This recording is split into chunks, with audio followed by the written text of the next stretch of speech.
offers more than 55 flexible online certificates that provide short-term credentials and real-world skills you can use immediately. With a range of affordable undergraduate and graduate certificates in high-demand fields like business, AI, cybersecurity, data analytics, and healthcare, you can earn credentials quickly to help advance your career. Learn more at umgc.edu. That's umgc.edu. Certified to operate in Virginia by Chev. The new year is here, a fresh opportunity to tell people about your products and services so they know who to spend their money with. Fox Sports Radio has a Mount Rushmore of sports talk talent. Patrick, Cowherd, Gottlieb, and Sacramento's own Grant Napear, and they have an audience you can take to the bank. This is Fox Sports General Manager Kurt Bagelman. Sports Talk listeners are a unique, target-rich group of consumers. They're employed, they earn six-figure incomes, 2/3 own their own homes, and they listen to the radio longer. Let me repeat that. They listen longer, so your commercial message has more opportunity to be heard. It costs nothing to learn how a good strategy and a great schedule could help your business. So call me, 916-779-0914. 916-779-0914. Radio gets results, and we are here to help. Call 916-779-0914. You've been saying you're going to pay better attention to your home's honeydews. Check one off your list right now by calling Gabrude Services to schedule a 12-point inspection of your home's electrical system. The safe rule of thumb is every 5 years for an inspection. If it's been 5 years or more, call Gabrude's now. A qualified technician will provide a thorough inspection of the electrical system to ensure it's safe or alert you to potential problems. At Gabrude's, electrical work is all we do. We are the area's recognized experts for anything electrical, and our number one priority is ensuring your home and family are safe. You've been saying you'll pay better attention to your home. Stop saying it. Make the call to Gabrude's. Talk with a real person and schedule your 12-point inspection today. Gabrude's, locally owned for more than 30 years. Gubruds. Call the good dudes at Gabruds. Gubruds. Gabruds.com. Investors, keep listening to learn how to get your free gold report. A currency crisis is upon us. The U.S. dollar has been the world's reserve currency for over 50 years, but that is changing. It's time to protect your retirement. Decades of reckless borrowing and spending have critically weakened the dollar. The U.S. has become the world's biggest debtor with over $35 trillion in debt. Plus, the dollar's become weaponized. Countries are dumping it. Investors who wait until it's too late could lose big. There is one safe haven: gold. Diversify your portfolio with a physical asset they can't take away. Call the Reagan Gold Group right now and ask for your free gold guide. Here's our number: 800-941-4184. 800-941-4184. 800-941-4184. That's 800-941-4184. Hey folks, are you or do you know a veteran or family in need of a heating or air conditioning unit? I've got awesome news, because DAS Mechanical is giving back by donating one to a veteran or family in need. Owner Nick Delancey and his family, hey, they're always looking to give back to the community, and they're excited to help out a veteran or family in need. Just go to dasmechanical.org and nominate yourself or, hey, someone you know to receive one. And yes, it comes with installation. It's very simple to enter. Go to dasmechanical.org. Click the 2026 HVAC System Donation tab. Fill out a very short 6-question nomination form. Nominate now at dasmechanical.org. DAS Mechanical, family-owned, locally owned, HVAC experts, serving Sacramento for years. For all of your HVAC needs, DAS will exceed your expectations. Once again, that's dasmechanical.org. Tell your friends. Grant's back. Grant Napear is back on the Sacramento airwaves right here. KSAC 890 AM Olivehurst. K284CM 104.7 FM Sacramento. Hello, Sacramento. Sacktown. And welcome in. Grant Napear. How you been? You know this guy. It's your show. So happy to hear you on the airwaves.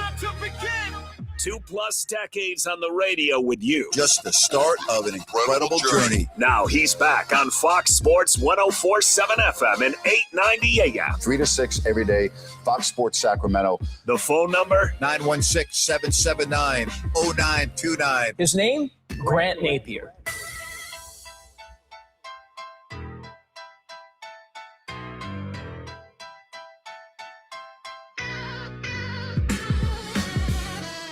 And a happy Monday to you. Welcome to the Grant Napear Show here on Fox Sports Radio Sacramento. Rhino sitting in for Napes today. Stick with us. We have got a tremendous show coming up for you. The phone number, 916-779-0929. YouTube, simulcast, chat, what is up? Text the show as well, 916-779-0929. Happy you're here, and really, really happy to meet all of you over the weekend that came out to the Brewfest. What a time. Thank you for stopping by the Fox Sports Studio Lounge, sponsored by Elk Grove Chevrolet. It was a blast getting to see so many of you, getting your feedback on the show, talking Kings, talking Sacramento, talking the draft. Many of you happy to have Grant back in town. Grant will be back in the chair tomorrow, but like I said, we have a great show coming up for you. Starting at 3:20, Kevin John from ABC 10 is going to join us. I don't know if I know anybody that works as hard as Kevin John. If somebody has a pulse on this city, it's Kevin. So we're going to talk Kings. Also want to talk about what Kevin does beyond ABC 10. Pretty amazing stuff there. Also joining us, 4 p.m., Jeremiah Salmonson, Sacramento Radio Service insider and writer, Section 105 podcast. You've heard Mark Haynes on the show before. Jeremiah is his partner. Really, really good at what he does. So he'll be with us at 4. And then 5 o'clock, Joe Davidson of the Sacramento Bee, taking over hour number 3, with me today. So can't wait to dive a little deeper with Joe. Think about how much he's been involved in the sports scene here in Sacramento, professionally, high school, college. I want to get your questions too, because I said this last time that Joe Davidson was on. He has affected so many of our young athletes in ways that you can't imagine. As simple as throwing your son's name into an article where it might not have been commonplace to see your son in the paper, etc. So we'll hear from Joe. Looking forward to the takeover with him during the 3 o'clock hour. So, where to start on a Monday? The Russell Westbrook stuff, old news to me. The Kings break their franchise record 9-game home losing streak last night, beating the Chicago Bulls. Westbrook, 208th career triple-double. Should we go there? Maybe we go to Adam Silver. What about Adam Silver? Typical commissioner ears. Dropping a hammer that should have been dropped a week ago if he was going to do it. Maybe we swerve there. No. You know where we're starting? The second week of March? How about the National Football League? The new league year kicks off on Wednesday, but free agency is well underway.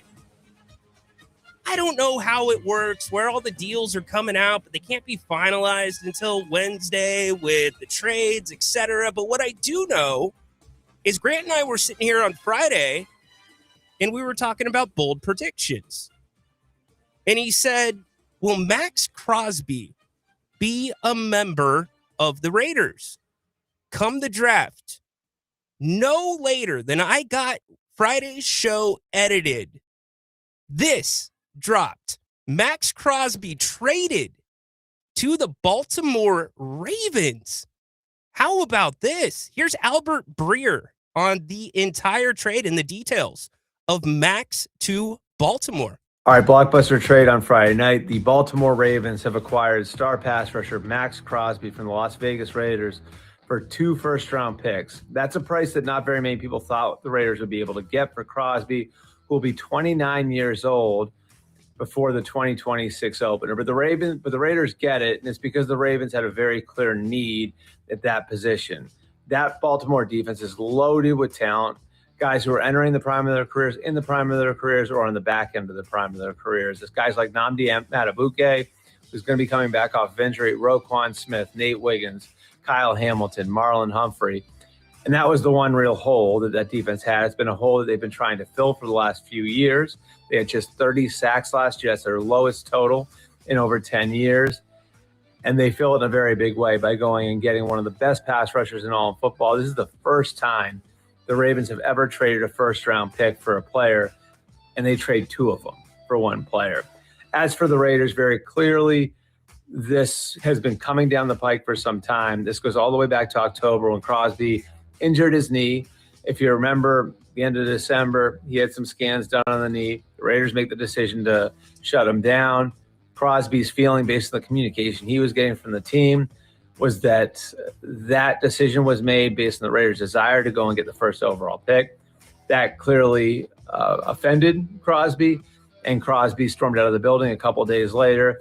And while Crosby has had amicable discussions with guys like GM John Spytek, Coach Clint Kubiak, clearly the idea of leaving the team was born, and now he's gone. Despite his loyalty to the organization, despite his long-stated desire to be a one-franchise player, which is tough to achieve in today's NFL, and despite his loyalty to the Davis family. So Max Crosby now a Baltimore Raven, and the Las Vegas Raiders now have the 1st and 14th overall picks in the 26th draft. Raider fan, give us a call, 916-779-0929. You can text that same number. You now have the 1st and 14th picks, as Albert Breer said, in this year's draft. By the way, the Raiders were not done. They landed, reportedly, Tyler Lindenbaum, securing that offensive line at the center position. Here's Adam Schefter. 3 years, $81 million, $60 million guaranteed, highest paid interior offensive lineman in NFL history. And think about this. The Raiders trade Max Crosby to the Ravens. It frees up salary space. They had a lot. They had all the space. Now they go take the Ravens center, Tyler Linderbaum, going to the Las Vegas Raiders to snap for, we presume, Fernando Mendoza.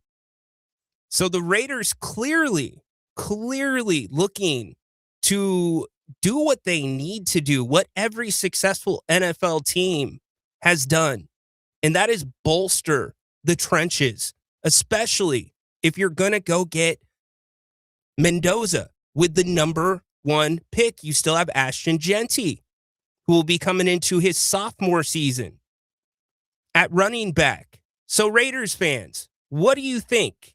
Mad Max was the face of the Raiders. You knew this marriage was inevitably coming to a divorce, but you get what you wanted in 2 first-round picks. As for Max, he now goes from working for one of the worst owners in the NFL to one of the best owners, undoubtedly, in the NFL, in Steve Bisciotti. You remember Steve Bisciotti, who came to the press conference not 6-8 weeks ago and put on the most transparent and really refreshing presser, both for the media, but for the fan base, and demonstrated what a healthy owner does? Yeah, this Steve Bisciotti. If Tyler Loop makes that field goal, is John Harbaugh still here coaching this team? For a week. Because like I said, this is an all hands on deck. When we fail together. I'm not doing this to be back like some of my partners doing this every 3 or 4 years. I mean, to me, that's hell on earth. Jerry talking about what part of his anatomy he would give up for a Super Bowl at 83 years old. I don't want to be there. I'll probably bail somewhere around 10 years from now when I have a really bad season or back-to-back seasons. And he'll probably be coming with me, right? Eric said he's not a lifer either. So a lot to say, but he has no power. I have the power. They have opinions, and I want them all. I care about my players very much, but I can't give them power. And how about now the AFC North? Are you kidding me? Joe Burrow? You think he's looking forward to coming to work? That Baltimore defense, with the guys that they're going to be getting back, is going to have the potential to change things around, to balance things out for Lamar Jackson. As long as the Ravens can not fumble, maybe, just maybe, they are bringing it closer and closer to the standard that Bisciotti is looking for. Niners fan, I have not forgotten about you. Yes, I saw Deebo Samuel in the city. Yes, it was all over social media. That's not the only thing. Guess what, Niners fans? You just went and got yourself a future Hall of Fame receiver.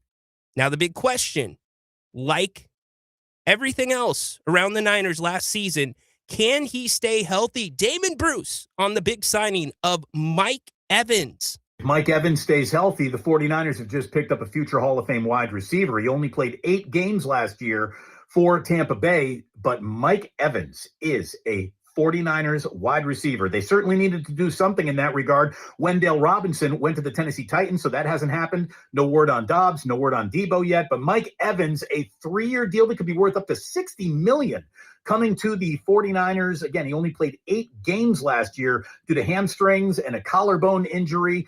Great player, late in his career. What does he have left? Niners fans are about to find out. And that is just cracking the surface around the National Football League. So, plenty to talk about with the NFL if you want to go that way. Rhino in for Grant today. Grant Napear Show. Get involved with us. 916-779-0929. We have Kevin John from ABC 10 coming up in just about 7 minutes. Jeremiah Salmonson, 4 o'clock. And 5 o'clock, SAC B's Joe D takes over the third hour with me. Let's get to some messages really quick before we get out and welcome Kevin John to the show. John Finch, oh my gosh, maybe, just maybe we'll have time to get to that story. John says, even I had a great time kicking it with you and Grant at the Beer Fest last weekend. Thank you for treating me like a king. I owe you one, buddy. John Finch did not have a ticket to Beer Fest when he showed up. And John Finch found a way in to Beer Fest without our help. Incredible story. Maybe we'll get to it. Is that Frank Caliendo? No, it is not. I watched the drop. I watched Adam Schefter. Frank Caliendo is pretty good, though. He is pretty good.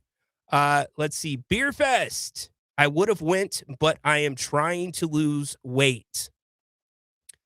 It was a beautiful day. Capitol Mall was packed, and I mean packed. And we really, really had a nice time. So thank you to everybody that came out and hung out with us. We can go, Carl says, with Mike Evans to the Niners. Yep. And Tua to the Falcons. Like I said, just scratching the surface when it comes to the NFL signings and transactions.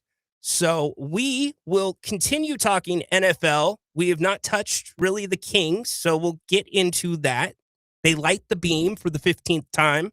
this season. They're in action again tomorrow against Indy. We'll hit that with Kevin John. Here on the other side, we've got a great show ahead. Thanks for being here. Let's get after it. The Grant Napear Show on Fox Sports Radio, Sacramento. Homeowners, for any electrical project you need done, trust the good dudes at Gabrudes. Locally owned, 5-star service experts, always transparent prices and solutions. Say goodbye to your electrical issues. Call Gabrudes or visit Gabrudes.com. Gubruds.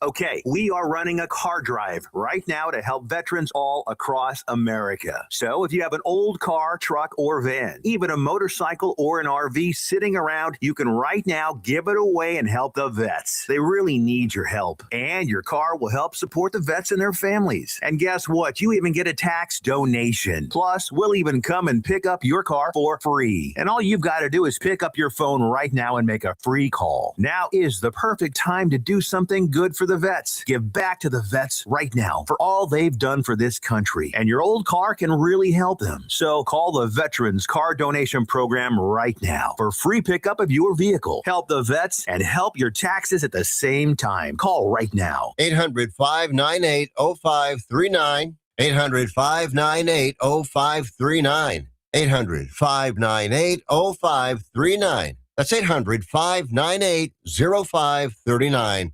Are you or do you know a veteran or a family in need of a heating or air conditioning unit?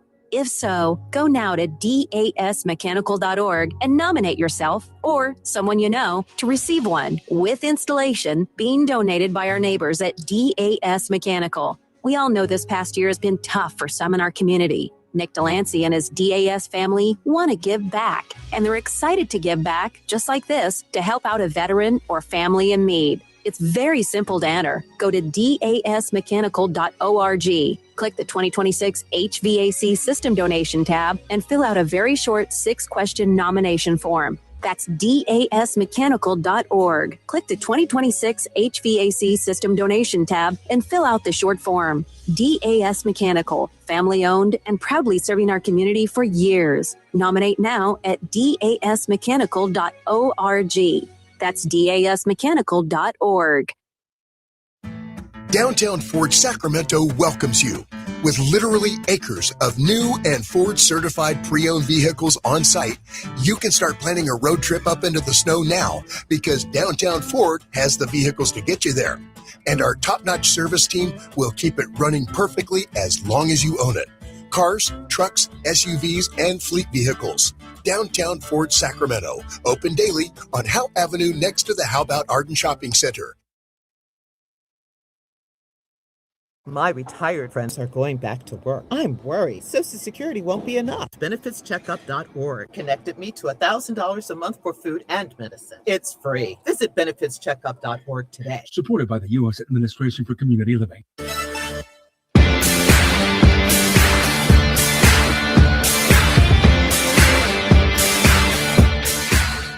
Thanks for kicking off the week with us here on Fox Sports Radio, the Grant Napear Show. Rhino in for Napes today. He will be back tomorrow. Thank you, partner, for trusting me with the big chair. Very much appreciated. Like I said, a lot going on in the NFL. Certainly the Kings still have a little meat left on the bone with their season. We've got a great show still ahead, but as promised, we are joined by ABC 10 Sports. My guy, also a professor. We'll get to that. And somebody that I have great respect for, that's got a great pulse on what's going on in Sacramento. We are joined by none other than Kevin John. KJ, what's up, dude?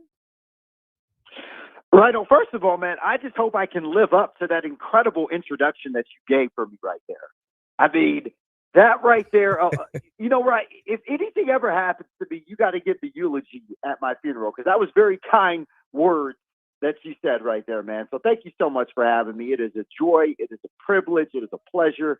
It is an honor to be on the show with you. And, it's the least I could do for the guy who's hooked me up with the greatest pair of shoes that I have. Are they the greatest pair? I saw you got another pair right around Christmas too. I was about to say, if you've ever seen my shoe collection, you know I am not a sneakerhead, bro. I still got like Pro Wings and British Knights that I rock. So I've never been quite the sneakerhead. So yes, you hooked me up. Also, my former colleague Matt George hooked me up with a pair of shoes around Christmas. You know, I think a lot of you guys see me and you're like, poor Kevin, man, his shoe selection is terrible. We need to hook the man up with something. No, you know what it is. We're just KJ, you know what it is? You are constantly on the run. Nobody grinds harder than you. You need to have comfort, my man. You got to have the right shoes. Well, thank you, brother. Thank you, brother. And in regards to grinding, man, I just want to stay employed, especially in this economy. Yeah. It's like, you can never have enough jobs or be involved in enough endeavors because you always feel like you're behind.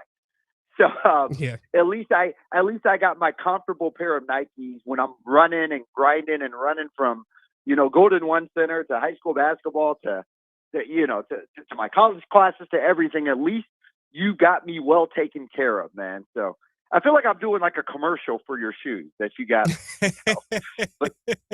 You're the best. You're the best, KJ. Thank you, brother.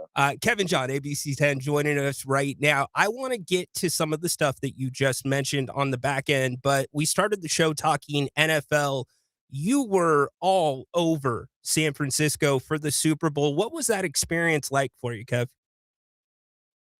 Well, anytime you get the privilege to cover arguably the greatest sporting event annually, that alone, I mean, I don't care. You could have the freaking, Panthers playing against the Dolphins in the Super Bowl. It's still going to be a huge event. By the way, if you have any Panthers or Dolphins fans, that was not a diss to you guys. But, it's just a great event. Aside from the actual game itself, just energy of everything, the people that are there, the attraction of it, the spectacle of it. It's literally like Coachella meets the Olympics. It's this massive event. So this is the second Super Bowl I've had the privilege of covering. I covered the one 2 years ago. That was when the Niners lost to the Chiefs in overtime in Las Vegas. So this was the second one I had the chance to cover. It was an incredible experience. Even though the game was a snooze fest for like the first half, it was really an incredible event to cover. And you never take for granted being in there, especially as a kid growing up watching the Super Bowl on TV, to actually be there in person. You never take it for granted. So it was a wonderful experience. Clearly, you had not watched that much Seattle Seahawks football, because that was status quo. Seattle Seahawks football in the Super Bowl. Boring, weird, awkward, but super fun, super cool that you got to be a part of that. Let me ask you about the moves that were made this weekend and today for the Raiders and the Niners. What are your thoughts? Whoa. Well, before I get to that, I do want to reference something real quick you said about the Seahawks, and I 100% agree with you. I was actually at Levi Stadium to cover the regular season finale, which was the Niners against the Seahawks. Obviously, if the Niners had won that game, they would have got home field advantage, the number one seed in the NFC, and the Super Bowl would have ran through Levi Stadium. That game was also boring. Niners lost 13-3. The reason why, that Seahawks defense, my God, is more smothering than gravy on grandma's mashed potatoes. I mean, they would not allow the 49ers to do anything. We also saw that again when the Niners played them in, the divisional round, and they got mollywopped. But to your point, you're absolutely right. Anyone who's paid attention to the Seahawks this year, that defense is atrocious. So what do the 49ers do today to maybe help them against a defense like that? They go out and acquire one of the best veteran receivers, Mike Evans. This is a guy who had 11 straight 1,000-yard receiving seasons. I mean, since he got in the league, it wasn't like he had a couple of, bad seasons and then got going. This guy came into the league NFL ready. He's not only just an incredible receiver, but he brings so much to this Niners offense. As we all know, Kyle Shanahan is the offensive guru. He is one of the most innovative, creative, offensive minds in the NFL. You bring in someone like Mike Evans, who can be a possession receiver, who could be a deep threat receiver if need be. But more than anything, he's a reliable receiver. Granted, he did miss, I believe he only played in 8 games last season or something like that. Don't quote me on it. But this is somebody who is reliable when his number is called. Really good to bring in a veteran presence like that with Brock Purdy, especially when you look at this Niners receiving core this past year with injuries. Right. Brandon Ayuk doesn't know whether he wants to go 100 miles per hour in his car by a stadium or be on the team. Ricky Pearsall was banged up. I mean, this Niners receiving core, for a minute, Rhino, I thought they were going to call me and ask you to come out and play receiver for them. They were that banged up. So I'm definitely excited about the move the Niners made today in acquiring Evans. Love it, KJ. Kevin John, ABC 10, joining us. Let's transition really quick to the Kings, because you are always amongst the people. How do you read the pulse of this fan base right now, Kay? Disgusted, tired, exhausted. Any other superlatives to come up with that? Disturbed. I mean, Rhino, this is a team that made the playoffs once in the last 20 years. This is a team who went through 7 years, 16 seasons of mediocre, below average, horrendous basketball. And this is also the best fan base in the NBA. The fans deserve more. That goes without saying. I mean, now, let me be real, Ryan. Coming into the season, I don't think any Kings fan said, this is our year. We're going to the playoffs. We're going to the, NBA.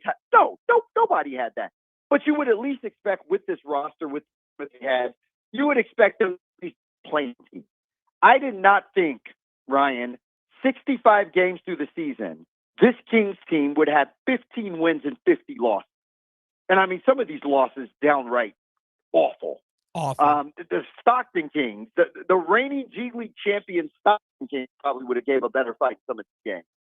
But the thing that I will say, and I was at practice on Saturday, and one of the things I want to reference is in practice this Saturday, Doug Christie has done, I think, in my eyes, the best job given what he's been given. He inherited this roster. And yes, I understand some of his rotational changes cause a little bit of question and suspect, some of the guys getting DNPs and whatnot. I know there's some questions, but overall, Doug Christie kind of inherited this mess. But when I was at practice on Saturday, Ryan, one of the things that intrigued me was just how well the vibes were. Everybody was excited. You would not know this was a 50-loss team at practice. You would think this is a team gearing up to make a playoff run. Yeah. And I mean that in the sense of how excited everybody was. You see everyone from Christie to Mike Woodson to BJ Armstrong, all of these guys, having a good time. Even the players having a good time. Russell Westbrook out there laughing, enjoying, and obviously we know what happened with him in the media on Thursday night. Right. But you see this team, it looks like a team who knows their identity. It looks like a team who knows who they are, what they're capable of doing. If I would have just walked in there and had no background on this team, I would think that this is a championship caliber team. The way practice was run, the way the spirits were high. And at this point in the season, it's unfortunate what happened to the Kings this year, but when you shut down Levine, you shut down Sabonis, and have all these, season-ending injuries, at this point, it's like, okay, let's just finish the rest. What is it, 17 games left? And at least try to have some dignity for this team. It's interesting that you bring that up, because the vibes have always been pretty good throughout the season when we've been let into practice, joking around, guys even getting up a ton of work after practice, Kev. It's just confusing how it does not translate to the court, and certainly injuries are a big part of that. But the bottom line is this the worst Sacramento Kings season in the history of the franchise? Oh my gosh, that's such a good question, and I've heard a lot of people debating about that. I don't know if I'm going to say this is the worst, but I would say it's definitely in the top 2. Yeah. So it's hard because when you look at the talent on this roster, you have 2 Hall of Famers one first ballot Hall of Famer in Russell Westbrook. Obviously, DeMar DeRozan will get in. Levine, Sabonis, we don't know at this point in time in their careers. But I think this is the worst season given the talent on this roster. If you look at this roster on paper, and I get this is not a roster that is going to necessarily say, oh, my God, this team is going to win 6 games. But, my God, you do not think with the talent on this roster that they would win only 15 games, 65 games into the season. Right. So I think with the talent, the veteranship that this roster has, even the coaching staff, I think that there's too much talent all around for this team to be as bad as they are. So I think given the context of that, yes, this is the worst team, at least in the Sacramento era, that I've seen, you know, given all of the things that this team had or somewhat had going for them. Kevin John joining us here on the Grant Napear Show, Fox Sports Radio. One more Kings question, and then I want to transition to a little bit more on you. Domantas Sabonis, Devin Carter, are they on the roster starting off next season? I think the Devin Carter ship is kind of sold. Yeah. To be honest, I mean, we saw him get how many DMPs earlier in the season, and then about a week, 2 weeks ago, you see Christie kind of inserting him back into the lineup, him getting a good run, and then last night he played 6 minutes last night at 3 points. I just kind of think the whole Devin Carter experience is. I think that ship is sold. Do you, Kev? I don't really. Let me cut you off just really quick. Do you feel Devin's been given an actual shot here in Sacramento? Well, it's kind of hard to say because, you know, when he was drafted in the first round, 2 years ago, that first season, he missed, you know, a good chunk of it due to that shoulder injury. Right. So he never really had a chance because remember, when he had that shoulder injury and he had to get the surgery, you miss a lot of the offseason. You miss a lot of, you know, training and all of that stuff. Summer League. So you miss a lot of important things to get you ready. So, yeah, I do feel that kind of hurt him in a way, his injury. You know, not to draw it to the 49ers, but you kind of look at what happened to Trey Lance, somebody who was kind of injured, didn't really give a lot of patience with, shipped them on. And I look at Devin Carter, and I'm like, you know, this is somebody who the Kings got in the first round just a couple of years ago. Right. Not that the Kings needed another guard, to be honest with you, Rhino. When they picked him in the first round, I was one of those like, what are they doing picking this guy? Tristan De Silva's hanging there. Devin Carter. Yeah, exactly. Yeah, exactly. Especially with everyone who was there. I think you had Dalton Connect who was there. Yep. There was a lot of guys. So I thought the selection of Carter was questionable from the get-go. And then he can't even play the first half of the season or however long it was. And so, yeah, the whole Devin Carter thing to me has been eye-scratch or, you know, just kind of mind-boggling because this is a guy you didn't necessarily need. A guy you get, he can't play immediately. And then once he is available, he's getting DNP. So to answer your question, I think Carter, I just don't see a scenario where he is on the team next year, especially with the father that he has, who's a coach in this league and has been around this league.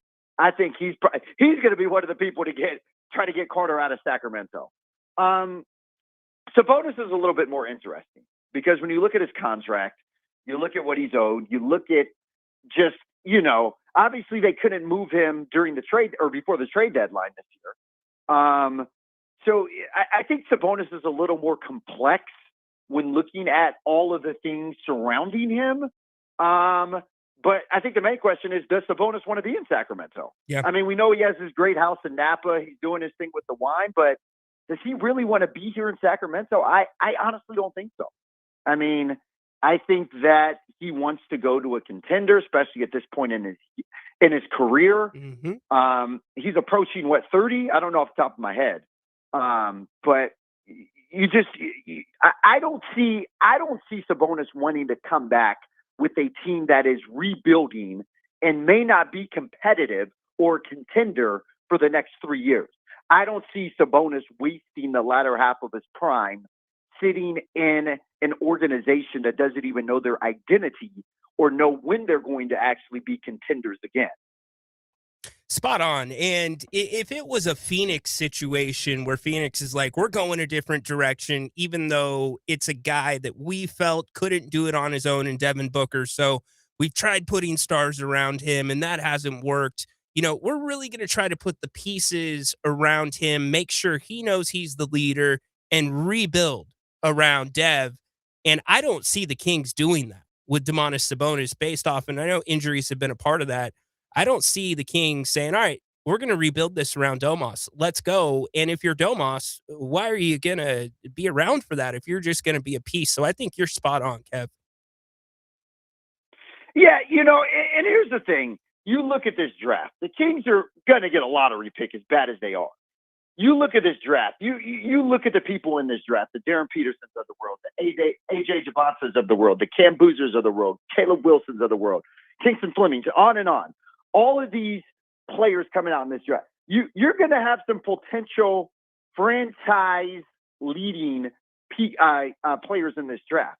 The problem is none of those guys are going to be ready to lead a franchise their rookie season, their sophomore season, or even so. So it's going to be, even if you try to get one of these high prospects in the draft to pair with Sabonis, it's still going to take time for them to gel. It's not like all of a sudden next year the Kings are going to win 55 games and be in playoff contention. Right.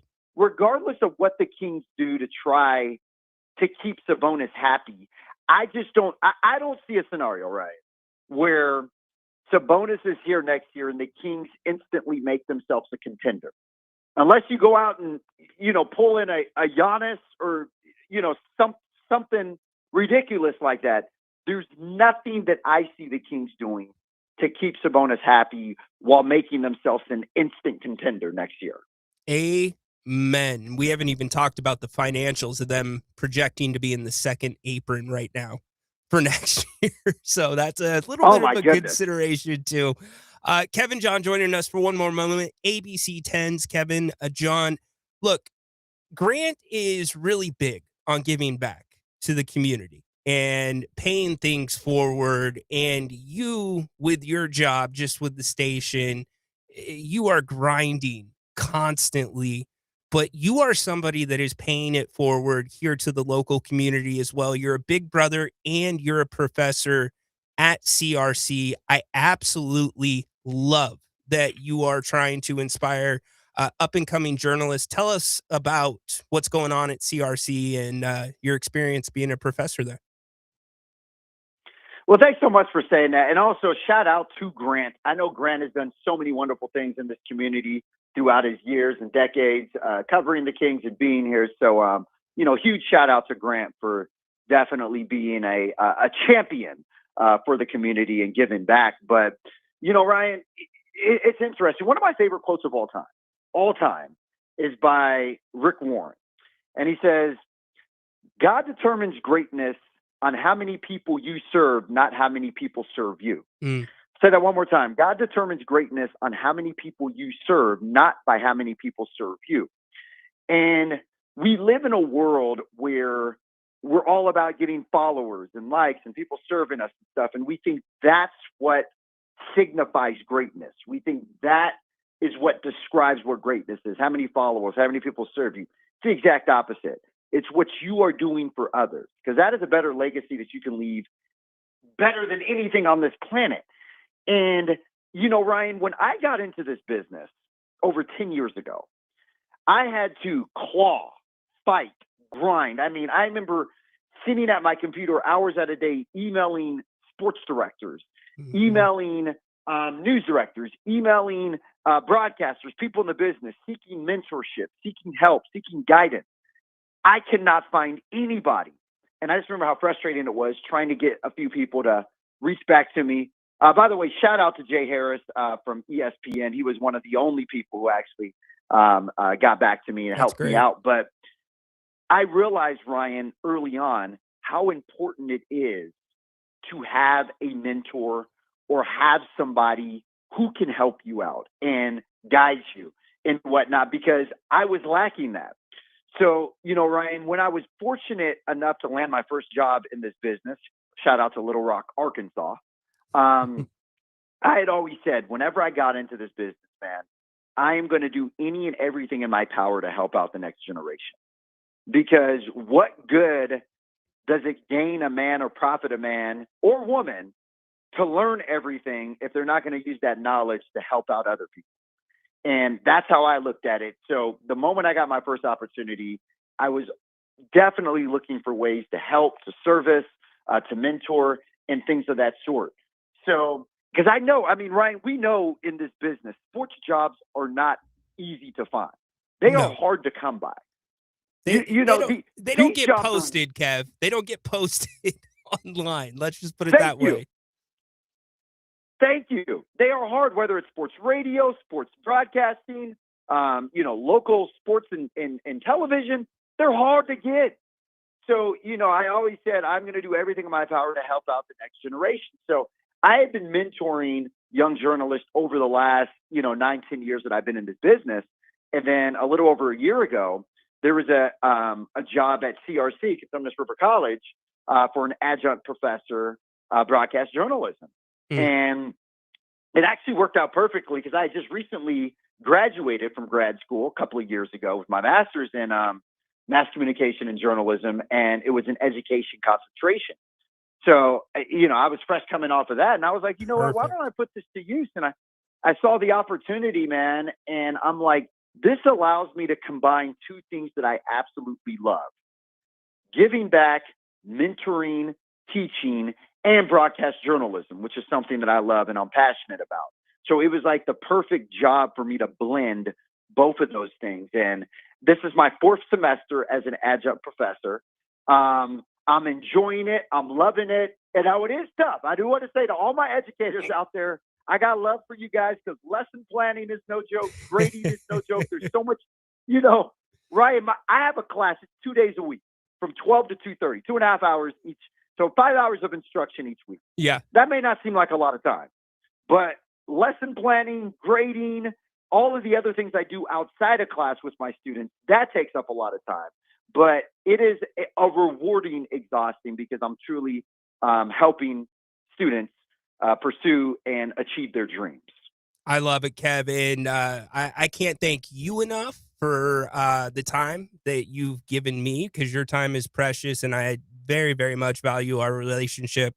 Great stuff, man. Thank you so much for joining us today, brother. Right, Ryan, thanks so much for having me, man. I feel, it's funny, when you reached out to me, I was like, man, they must be desperate over there if they call little old Kevin John. Stop. They no one must have been available. Get out of here. But all jokes aside, though, Ryan, I'm really proud of you, man. You're such a good dude. You're not only great at what you do, you're a kind soul away from the microphone, and I'm really proud of what you and Grant have built over there. And I'm always cheering for you guys. Thanks, brother. Same is true with us, for you and everybody over there at ABC 10. Have a great day, man. Appreciate you, Kev. See you tomorrow night. Absolutely, brother. I'll see you soon, man. God bless. God bless, brother. That is ABC 10, Kevin. ABC 10's Kevin John. Love Kev. Like, that's what it's about. It's about giving back. And also, did you catch how knowledgeable that guy is? How well-spoken he is? Incredible stuff. He gets it. You know what else gets it? It's Prize Picks. Have you joined me yet on Prize Picks, America's #1 daily fantasy site? If you have, you are getting paid. You're getting paid. We hit a 6-way last night. So do me a favor. Go download the Prize Picks app and use the code Rhino50 to get $50 in free play after your first $5 play. That's Rhino50, RYNO50. You might be asking, is it complicated? No, it's super simple. All you do is pick 2 to 6 players, choose more or less on their stat predictions that night, and you are off to the races. No revolving lineups. Find a community there. Come join my community there. They also, Prize Picks, are offering early payouts if your lineup gets off to a good start. So download the Prize Picks app today. If you haven't already, use the promo code Rhino, RYNO50. to, again, get $50 in free lineups after your first $5 lineup. Prize Picks, it's good to be right. Short segment on the other side. We'll wrap up hour number 1. We'll kick off hour number 2 with Jeremiah Salmonson. Sis, the Grant Napear Show, Fox Sports Radio. Call the good dudes at Gabrudes, G-U-B-R-U-D-S. Homeowners, if you have an electrical project you need done, then you need the good dudes at Gabrudes. Family owned and operated for 30 years, Jay Gabrude and his team are the area's recognized experts for everything electrical, from the very basic like repairs, lighting upgrades, and whole house fans, to the biggies, panel replacements, EV stations, and backup generators. Gabrude's does it all and does it right the first time. They're actually the guys their competition recommends. Gabrude's, expert, 5-star service, and always transparent, honest prices and solutions. Say goodbye to your electrical issues. Visit Gabrudes.com or call 24/7 and speak with a real live person. Gabrudes, G-U-B-R-U-D-S. Call the good dudes at Gabrudes, G-U-B-R-U-D-S. Gabrudes.com. At Sierra Pacific Home and Comfort, just as our name says, we're in the business of home comfort. So if the heater goes out and the house is suddenly uncomfortable, we got your back. Sierra Pacific's friendly heating and air technicians are always ready to come to the rescue when you need it the most. Sierra Pacific Home and Comfort, trusted heating, air, solar, and electric experts. Visit today at SierraPacificHome.com. Sierra Pacific Solar Heating and Air, the guys in the big red trucks. Listen up, guys. Are you experiencing any of the following? Fatigue, less drive, poor performance? If so, you may be one of the nearly 30 million men in the U.S. today dealing with ED. But did you know you don't have to pay hundreds for a prescription anymore? And you don't have to deal with the hassle of seeing the doctor or the embarrassment of going to the pharmacy for a certain pill. Now, with one free call, you can find out how Herbal Virility Max can help you feel like a man again. For over a decade, Herbal Virility Max has helped guys just like you put a smile back on their face with improved performance and drive. Call today and ask about our buy one, get one free offer. 800-690-8445. 800-690-8445. 800-690-8445. That's 800-690-8445. Are you SAC Alert? Have you signed up to receive emergency alerts via phone, text, email, or app? Well, what are you waiting for? Winter is coming, and that means there is potential for storms and flooding in our county. Don't get caught off guard or left in the cold. Get urgent storm evacuation and shelter information immediately sent directly to your device. Sign up today at sacramento-alert.org. Again, that's sacramento-alert.org. It's free, quick, and easy to do, and can literally be a lifesaver. Remember, always be generous with the nutmeg. Just eyeball it. Okay. Mom's wisdom has served you well, but now it may be your turn to guide her. Hey, I'm worried about Mom. She keeps forgetting her famous sweet potato pie recipe. Some things come with age, sis. And some don't. Knowing the early signs of Alzheimer's in a loved one will help you make the best decisions for your family. Visit 10signs.org to learn the signs. Brought to you by the Alzheimer's Association and the Ad Council. Snakes, zombies, public speaking. The list of fears is endless. But the real danger is in your hand when you're behind the wheel. Distracted driving is what's really scary and even deadly. Eyes forward, don't drive distracted. Brought to you by NHTSA and the Ad Council.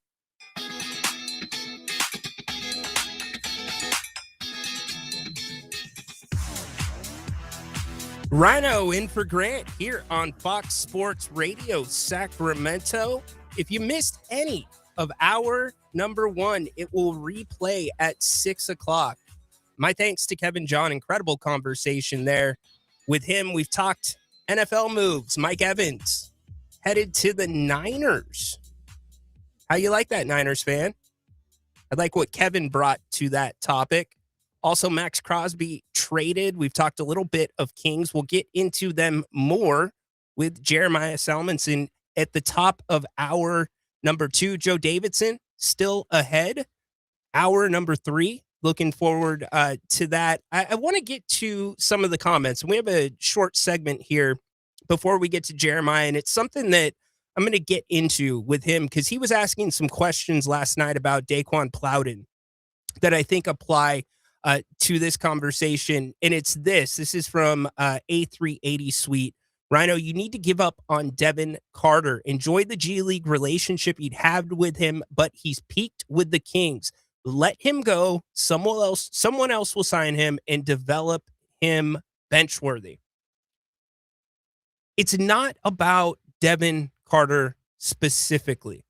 It's where is the disconnect with this basketball team that seems to be incredibly well-versed at finding talent that's undrafted or in the late rounds or signing them from the G League.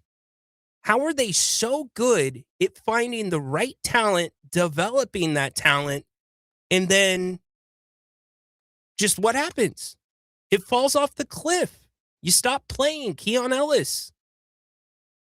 Devin Carter is a different situation because as Kevin laid out the injuries, he was drafted by a different front office. And it's something that's worth pointing out. Since Tyrese Halliburton, the Kings' ledger when it comes to drafting combo guards has not exactly been great. You know who's a combo guard? Darren Peterson. And I get that spans across multiple front offices. But at some point in this CBA, in this Kings rebuild that the team's clearly headed for, they're going to have to retain that talent after developing it. Daquan Plowden is going to be an interesting situation. Can't wait to talk to Jeremiah about that. So that is my beef with it. And I know Devin doesn't fall into that exact category, but it's just, Kevin brought up Stockton. Look at how well things are going down there. And how many of these players go and spend a ton of time down there. And the front offices, it's all under one roof. And it's in collaboration. But I just don't know how a Keon Ellis falls through the cracks. You know, look at Colin Gillespie. He was somebody that was a two-way in Phoenix's system. And Phoenix said, the only way we're going to know if this guy can play or not is we're going to give him some runway. And now look at what he's doing in Phoenix. The Kings just have sometimes an issue when it comes to getting to that point where it's time to give those players runway. Now, they haven't had an issue with Dylan Cardwell, but let me ask you this. Would Dylan Cardwell had sniffed the court if not for injuries? And I get it's not a fair question, but do you see my point? It's an interesting one. I think Daquan Plowden, I would put it a level below because of he's in between two positions. And Jeremiah was asking questions about it last night, which we'll talk about on the other side. So a lot still to come on the show from the 650. You going to miss Kenneth Walker? Yeah, you know what? I'm not. And here's why. Well, I'm going to miss what he brought to Seattle, but I have full, complete trust in John Schneider. He is the NFL's version of Sam Presti. He knows the right time, or he has proven that he knows the right time to get off talent, i.e. Russell Wilson, i.e. Tyler Lockett. From the 916, do you think Max plays better and with more confidence knowing Sabonis is out? Absolutely. Where are those minutes going to go? That's a big part of that for a young guy. I asked Coach Christie about that a couple of weeks ago, and he said the same. So a lot still ahead today. Big thanks to Grant for letting me sit in for him on Fox Sports Radio Sacramento. Thank you if you're watching on the simulcast. Want to get you involved in the show as well, 916-779-0929. You can call and text that number. But coming up next, top of hour number 2, Jeremiah Salmonson, Section 105 podcast, journalist, Kings and A's insider, Sacramento Radio Services. We'll talk to him about the Kings. We'll talk a little bit of A's as well. And yes, I am aware that Adam Silver dropped a hammer today. Problem is, that hammer came a week too late. Hour 2 straight ahead. The Grant Napear Show here on Fox Sports Sacramento.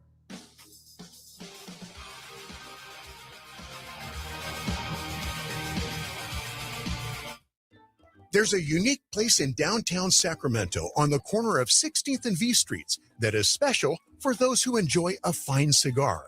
It's called Hattaway Cigars. It's that little red place right there at 16th and V Streets. It's spelled Hattuey. The Hattaways are a distinguished family of cigar makers originally from Cuba. And for 3 generations, the Hattaways have produced world-class hand-rolled artisan cigars like the Habana and the Gran Cubano, world-class cigars favored by cigar aficionados from all over the world. Hattaway cigars originate from Cuban seeds, grown in the historic El Cibao Valley in the Dominican Republic, where many of the world's finest cigar tobaccos are grown. Hattaway Cigars' spacious lounge features a walk-in humidor with more than 100 different varieties of hand-rolled cigars. Hattaway Cigars, open daily downtown at 16th and V, online at hattawaycigars.com. Please be at least 21. Hey, it's Grant Napear for Village Financial Group. I have known broker-owner Spencer Grimmenstein for 25 years, ever since he began his family-owned business. Whether it's a home equity line of credit or buying or selling a home, Spencer is a very creative financing specialist with access to private money. Check out Village Financial Group at bfgloans.com or call Spencer at 916-805-4868. Be sure and call for the investor special. And if you go to their website, bfgloans.com, you can find over 9,000 properties available for purchase. Folks, Spencer is awesome. Trust me. Again, I've known the guy since 2000. It makes sense to call Spence at 916-805-4868. Village Financial Group, looking out for your best interest. Call 916-805-4868. Listen up, guys. Are you experiencing any of the following? Fatigue, less drive, poor performance? If so, you may be one of the nearly 30 million men in the U.S. today dealing with ED. But did you know you don't have to pay hundreds for a prescription anymore? And you don't have to deal with the hassle of seeing the doctor or the embarrassment of going to the pharmacy for a certain pill. Now, with one free call, you can find out how Herbal Virility Max can help you feel like a man again. For over a decade, Herbal Virility Max has helped guys just like you put a smile back on their face with improved performance and drive. Call today and ask about our buy one, get one free offer. 800-690-8445. 800-690-8445. 800-690-8445. That's 800-690-8445. We all want to look and feel our best. Sacramento Naturopathic Medical Center invites you to live your best life every day. There are simple, practical, and inexpensive changes that you can make in your life today that will elevate your life in so many incredible ways. If it feels like it's time to hit that reset button and start living your best life now, Sacramento Naturopathic Medical Center invites you to schedule a free healthy aging consultation with Dr. Dennis Godby, an accomplished author and expert in the art of aging gracefully. As we age, things change. We might start to experience lower energy, changes in mood, brain fog, or just a lack of motivation. And for guys, the onset of middle age can mean a lower libido and oftentimes ED. These things can usually be safely and easily treated. Visit gettingbetternow.com today and schedule your free healthy aging consultation with Sacramento Naturopathic Medical Center located in Midtown. Grant Napear is back every weekday afternoon, 3 to 6. This is Fox Sports, KSAC 890 AM Olivehurst, K284CM 104.7 FM Sacramento.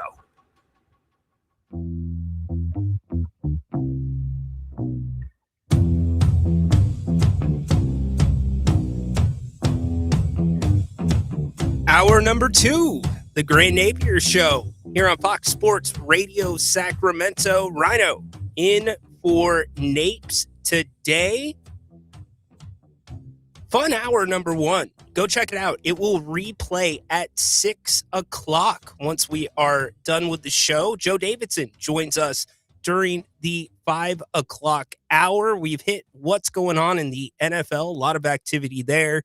We've had Kevin John already. That was a really good conversation. And again, a lot of you came out to Brewfest this weekend. I just want to thank you on behalf of Grant and I. That was a ton of fun getting to meet all of you. But as promised, we joined hour number 2 with a really, really great guy. Awesome at what he does. He is a journalist and Kings and A's insider for Sacramento Radio Services and co-host of the Section 105 podcast. We are joined by Jeremiah Salmonson. What's up, Jeremiah?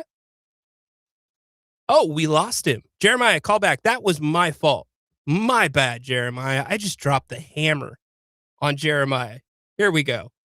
Jeremiah, that's a bad way to start off your first appearance here on Fox. My bad, brother. No worries. Hey, if I don't, thanks for having me on, first of all, Rhino. And if I don't join any program without a technical difficulty, it's like, was I even there? So it's always a part of my appearances. But thanks again for having me on, brother. Yeah, absolutely. I'm so glad that you could join us today. I know it's old news, but I do want to touch on it because people are still sending us messages because Russ had a triple-double last night. You were in the room the other night when Russell had his outburst with the media. What was that experience like? Yeah, it was really interesting because I think it caught all of us. Well, I know it caught all of us off guard. It was to, I guess, set the scene. It was really just, the normal beat writers, radio people, television people in there for the post-game press conference as usual. We talked to Drew Eubanks just prior to Russ, and Russ comes to the podium. Jason Anderson of the Sacramento Bee asks him a very normal question. He answers it. And then right after that response, he kind of goes into this rant of his dislike of the way that he has been covered or that the team has been covered recently by Sacramento media. And he had some specific guys to point out in that discussion, but he kind of opened it up to everyone in Kings media or to voice his displeasure with the coverage. And yeah, it was certainly a bit of a tense moment. You're not really sure what to do in that sort of setting.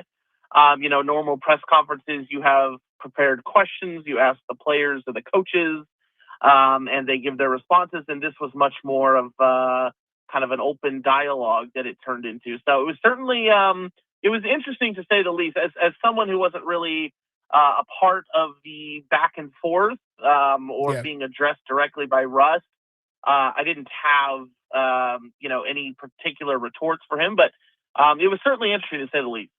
Yeah, no doubt about it. Jeremiah Salmonson joining us here on the Grant Napear Show. Rhino in for Napes today on Fox Sports Radio. You've been a part of many Kings seasons, many A's seasons. How do you, how do you describe what this year has been from your perspective?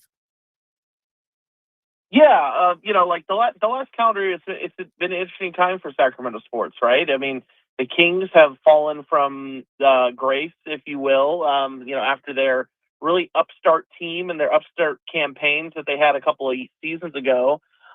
This Sacramento Kings team is one of the worst, if not the worst team in franchise history. And, that's not that's not being sensational. That's just the reality of it. They're currently 15-50. And just not a very good basketball team. So that along with, last season being the first inaugural season for the Athletics playing in Sacramento, I think the way that the Athletics handled that, not putting Sacramento on the jerseys, not claiming the city as their own, even temporarily. I think that was also a bit of a learning experience for the city of Sacramento and its sports fans. I mean, the A's certainly got some support, but I think much less than they would have if they would have embraced the city. And so, yeah, it's been, as a person covering Sacramento sports for almost a decade now, as well as, the Giants and the Athletics, as well as San Jose hockey. It was certainly a weird year for the sports landscape in Sacramento this past calendar year, and I think it just continues into this year. A lot of excitement around the A's this year. They've got some good young players. They're going to be in Sacramento for a guaranteed year this season, probably for a third season. But there's also this talk, and I know Brody Brazil brought out or dropped a little bit of a YouTube video on this, that there might be a bigger push for Major League Baseball in Sacramento beyond this. What's your take on all that? And can Sacramento really be a baseball town? Yeah, so I'll answer that in two parts. So the A's coming into this season are certainly a very exciting team to watch.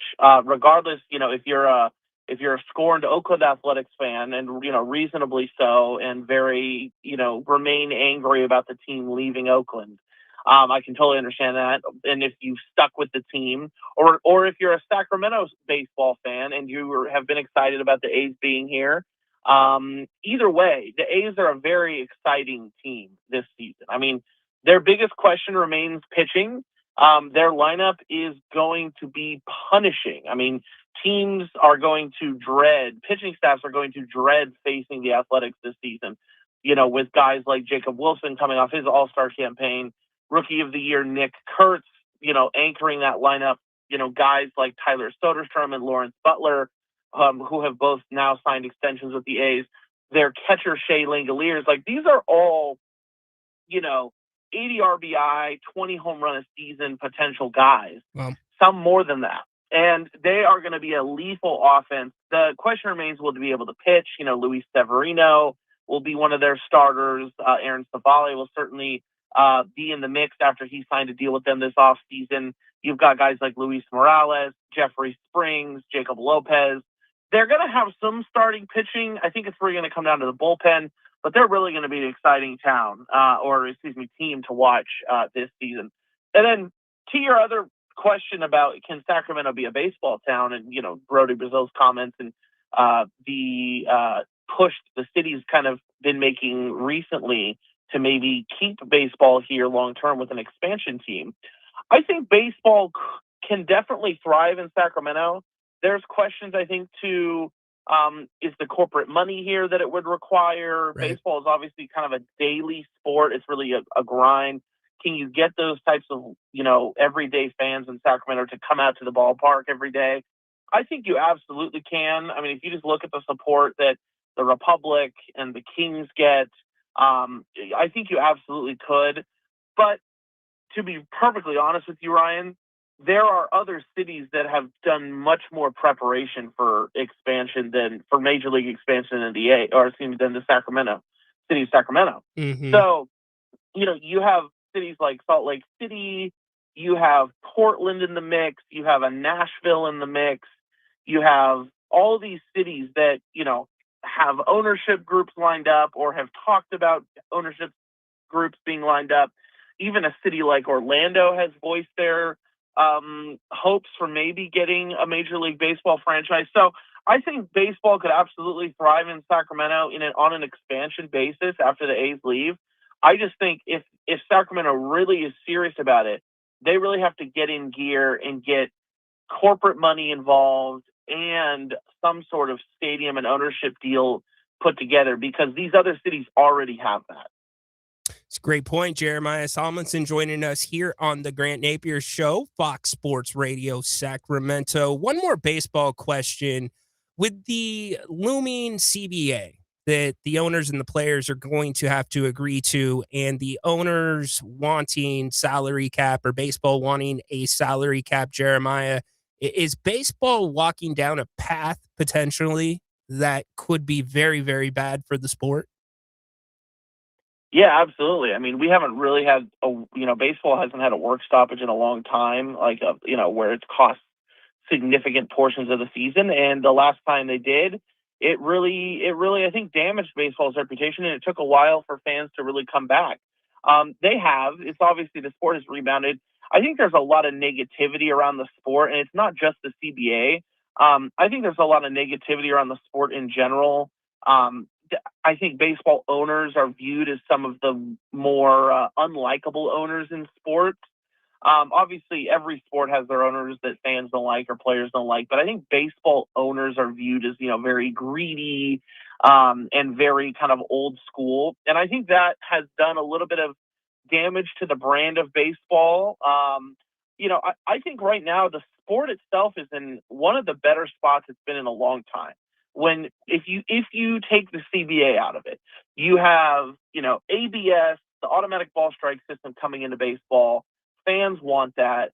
You have the game has been sped up with the pitch clock. You have stars all over the baseball landscape, whether it's Bryce Harper in Philadelphia, Fernando Tatis in San Diego, Shohei Ohtani in Los Angeles. Whether it's any of these guys, you have stars all over the baseball landscape, not just concentrated on certain teams. And I know the Dodgers have gone on a repeat of the World Series, but there is a lot of excitement around the game and a lot of exciting players. So the CBA, though, it remains the dark cloud over the sport. I don't really know any other way to put it. If I had to, if I had my crystal ball and I were to look into the future, it seems that games might potentially be missed in the regular season in 2027. Now I hope that's avoidable, but at this point, the owners seem really dug in, and the Players Association seems strong, even with the departure of Tony Clark after his recent scandal.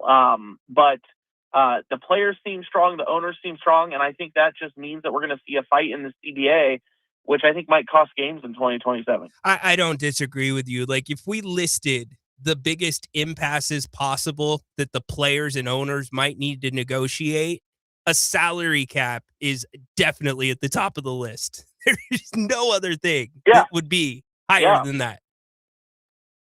No, absolutely. I mean, the owners have been clear. They wanted a salary cap for a long time.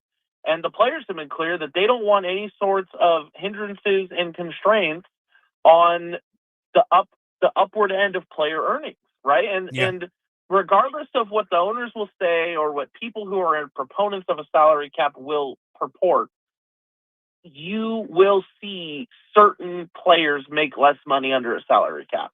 Now, that doesn't mean that, the stars are still going to get paid and things like that. But when you put a limit on spending, it's less opportunity for some of these guys to make money. And I think that is something the players are absolutely not going to be a part of. And so that's where you're really going to see the fight. As well as there's other issues, too, that people don't talk about as much, Rhino. And that's it's the issues of service time. I mean, the players are not happy with the amount of years of club control that these teams have over them through the draft. And, you're seeing a lot of these guys not hitting free agency to their late 20s. And, baseball is a sport where I think, some guys can play deep into their 30s, but a lot of these guys, they're losing their bat speed in their mid 30s. And when they're not getting to free agency to their late 20s, I think there's a lot of concern amongst the players as well on the service time that they have to give teams before they can reach free agency. So there's a number of issues that need to be ironed out. And I really just hope that the Players Association and their negotiators can really get into a good faith discussion with Rob Manfred and the owners, and we can hammer out a CBA that's good for the players, that's good for the owners, and that we don't have to miss baseball in 27 because it will do damage to the sport, no doubt. No doubt about it. Well said. Let's transition to the Kings. You and Mark Haynes do a tremendous job on the Section 105 podcast. I want to talk about that more in a little bit, but I was very interested in the questions that you asked last night to both Malik Monk and Doug Christie about player development, especially with the guys that are two-way players, players that were not drafted. What's your view on the Kings doing so well at finding these guys, developing them, and then the road falls out beneath them, like a Keon Ellis? You just stop playing them. Where's the disconnect with the organization? Yeah, that's a great question. Because I think the Kings have kind of emerged. And look, I saw some people are like, "Oh, you're glazing the Kings and you're glazing this organization," and I understand that because all teams do have development programs. They all do develop their players through the G League, through 10-day contracts, through these two ways. So I'm not here to say that the Kings are the only team developing young talent. However, they have emerged as one of those teams that seems to have an ability to really harness some of these players that otherwise might not have opportunities in the NBA. And right. Yesterday I was talking, maybe more specifically of a guy like Daquan Plowden, who has really seized his opportunity with the Kings. And he really seems that like he could be a legitimate NBA player in some role and as a role player in the league. And so, I think there's a disconnect when you really are trying to, if you look at this Kings roster, like you have DeMar DeRozan, Russell Westbrook, obviously Zach LaVine, who's hurt, Domantas Sabonis, who's hurt.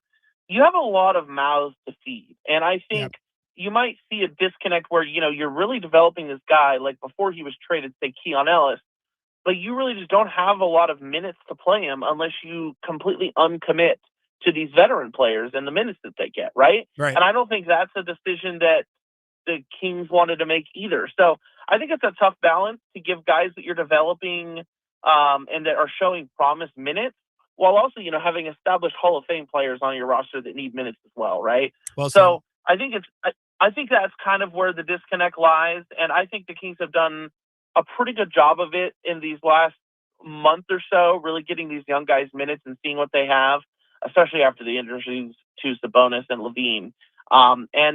It's going to be really interesting to see how this rest of the season wraps up, and then how the roster might turn over heading into next season to really get an idea of where the minutes are going to be distributed for 2020 for the 2026-2027 season. No doubt we could talk about the log jam at the forward and center position possibly, but we don't have all day, unfortunately. As with Daquan Plowden, I just want to ask one more question about him. Do you feel like he's a little bit in between positions where he's not quite big enough for a three, but not a good enough shooter at the two? Where's his spot at as he continues his NBA journey? Yeah, totally. I mean, I see that. I see that too. I mean, it's kind of, but basketball is so positionless now. You know what I mean? So I do think you're right with that assessment, but I think he's making up for it with his energy and his effort.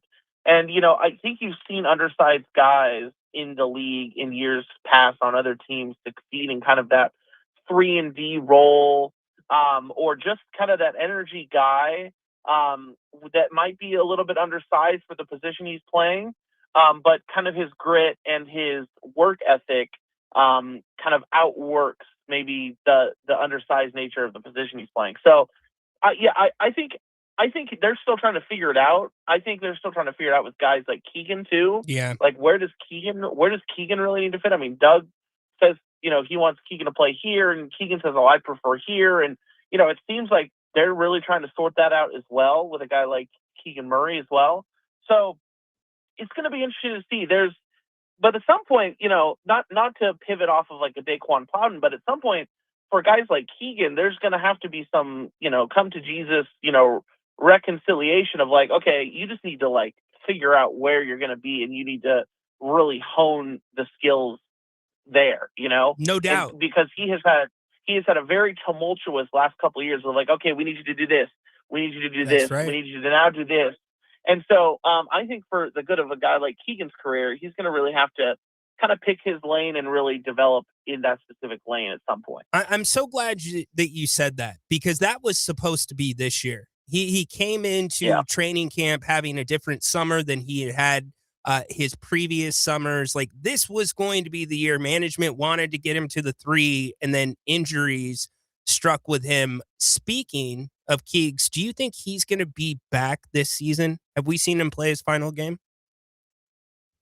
I think you probably will see him back. That's my guess. Given what I'm hearing and kind of his status, I think you will see him back for a little bit. But I don't think it'll be a lot. I don't think the workload will be very sustained. But I do think you'll see him back. I think the Kings do desire to have him back on the court before the end of the season. And I think that's what he wants as well. But you never know. I mean, the ankle situations are tricky. So if he has a setback, he certainly could be out for the year. But I do anticipate you seeing him back. So it sounds like he'll be reevaluated in the next week or so, and we'll see from there what the situation is. Jeremiah Salmonson joining us for just a couple more minutes. Okay, so Mark's been on the show a couple times, your partner on the Section 105 podcast, which I think is like the best podcast name for a Kings podcast, because it's kind of inside. It's just perfect. And he told the story of how you guys landed on it. I want to hear it from your perspective. Yeah, I mean, I don't know exactly what Mark said about how we landed on it, but the Section 105 is, like you said, it's kind of an inside thing. If you're just an NBA fan, because we talk NBA at large on there. We definitely have Kings segments, but we mostly talk NBA at large.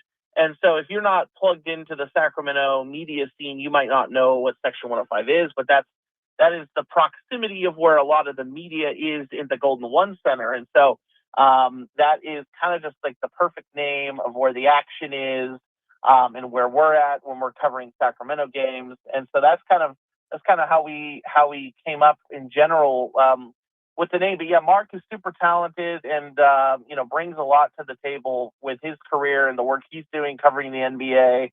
I appreciate the kind words on our podcast there. We really enjoyed doing it, and we love trying to provide kind of a little bit of a unique environment to discuss the NBA as a whole on the Section 105 podcast. Yeah, it's great. Go check it out. And I know we're not supposed to root, but when the losing streak was going on, were you kind of silently rooting for it to continue? Yeah, man. I mean, it every time we would record a new episode and I saw Mark Haynes with his uncut,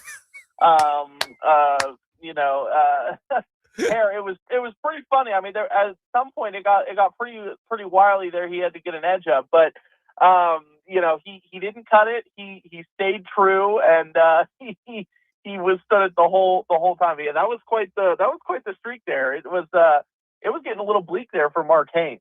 I mean, and he had All-Star Weekend coming up too, and I think that's when he got the little lineup. That was really, really entertaining, but good stuff, man. Hey, thank you so much for taking the time to join us today. Go check Jeremiah out on the Section 105 podcast, SAC Radio Services. And what's your Twitter handle, Jeremiah? Yeah, my Twitter is at Jeremiah Salmon. There we go. Perfect, dude. Awesome stuff. Thanks for joining us today. Appreciate you, brother. Of course. Thank you, Rhino. Pleasure to be with you. Good stuff from Jeremiah. He knows his stuff. Him and Mark are such a great partnership.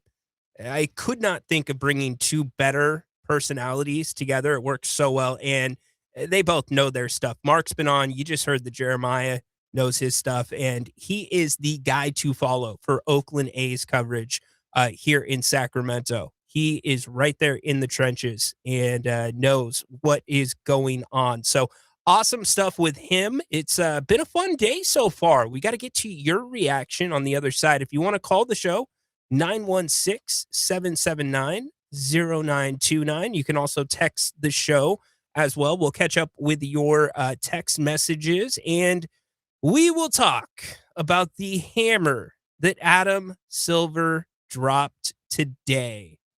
Any guesses on what that might be? It's gotten a lot of run on this show. Rhino in for Grant today. Grant Napear Show, Fox Sports, Sacramento. Hey, folks, are you or do you know a veteran or family in need of a heating or air conditioning unit? I've got awesome news because DAS Mechanical is giving back by donating one to a veteran or family in need. Owner Nick Delancey and his family, hey, they're always looking to give back to the community, and they're excited to help out a veteran or family in need. Just go to dasmechanical.org and nominate yourself or, hey, someone you know to receive one. And yes, it comes with installation. It's very simple to enter. Go to dasmechanical.org, click the 2026 HVAC system donation tab. Fill out a very short 6-question nomination form. Nominate now at dasmechanical.org. DAS Mechanical, family-owned, locally owned, HVAC experts, serving Sacramento for years. For all of your HVAC needs, DAS will exceed your expectations. Once again, that's dasmechanical.org. Downtown Ford Sacramento welcomes you. With literally acres of new and Ford certified pre-owned vehicles on site, you can start planning a road trip up into the snow now because Downtown Ford has the vehicles to get you there. And our top-notch service team will keep it running perfectly as long as you own it. Cars, trucks, SUVs, and fleet vehicles. Downtown Ford Sacramento. Open daily on Howe Avenue next to the How About Arden Shopping Center. Get the best. Bridgestone tires are engineered to keep your world moving, and that's what really matters. Now through March 31st, buy a set of 4 eligible Bridgestone tires and get $80 back on a Bridgestone prepaid MasterCard. Bridgestone, solutions for your journey. For the best selection in Bridgestone tires, get to Express Tires at 7215 Watt Avenue in Sacramento. Express Tires. Save big and get their 60-minute install guarantee. Get to Express Tires at 7215 Watt Avenue now. Express Tires. Are you SAC Alert? Have you signed up to receive emergency alerts via phone, text, email, or app? Well, what are you waiting for? Winter is coming, and that means there is potential for storms and flooding in our county. Don't get caught off guard or left in the cold. Get urgent storm evacuation and shelter information immediately sent directly to your device. Sign up today at sacramento-alert.org. Again, that's sacramento-alert.org. It's free, quick, and easy to do, and can literally be a lifesaver. Hi, I'm Ryan Blaney, a third-generation race car driver, and I dedicate a lot of my time going fast. But when my grandpa was diagnosed with Alzheimer's, it was a very unexpected bump in the road for us. It's important to notice if older family members are acting differently or having trouble with routine tasks. Early detection of Alzheimer's can give your family time to explore support services and access available treatments. If you or your family are noticing changes, it could be Alzheimer's. Talk about seeing a doctor together. Visit alz.org/time to talk. A message from the Alzheimer's Association and the Ad Council.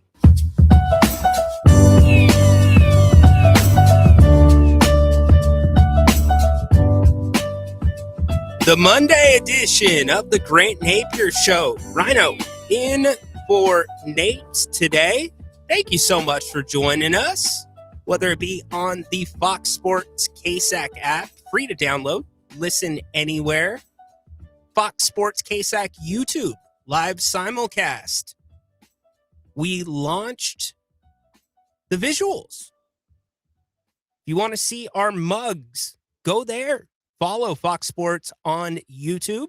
We'll be simulcasting every day. My thanks to Jeremiah Salmonson for joining us just a few minutes ago. Great stuff from him about Major League Baseball, the A's, and even the Kings. I want to get to some of the sound from last night. Russell Westbrook, triple-double. Some of the best ball movement we've seen from the Kings in this season. I mean, it's hard to remember all of the good moments here and there because there's been so much of the bad, unfortunately. But last night was definitely coming into the season what Doug Christie was looking for. There's a couple of categories that we always look at for the Kings. And if the Kings are at where we think they need to be, in those statistical categories, as Doug Christie usually says, the result will turn out.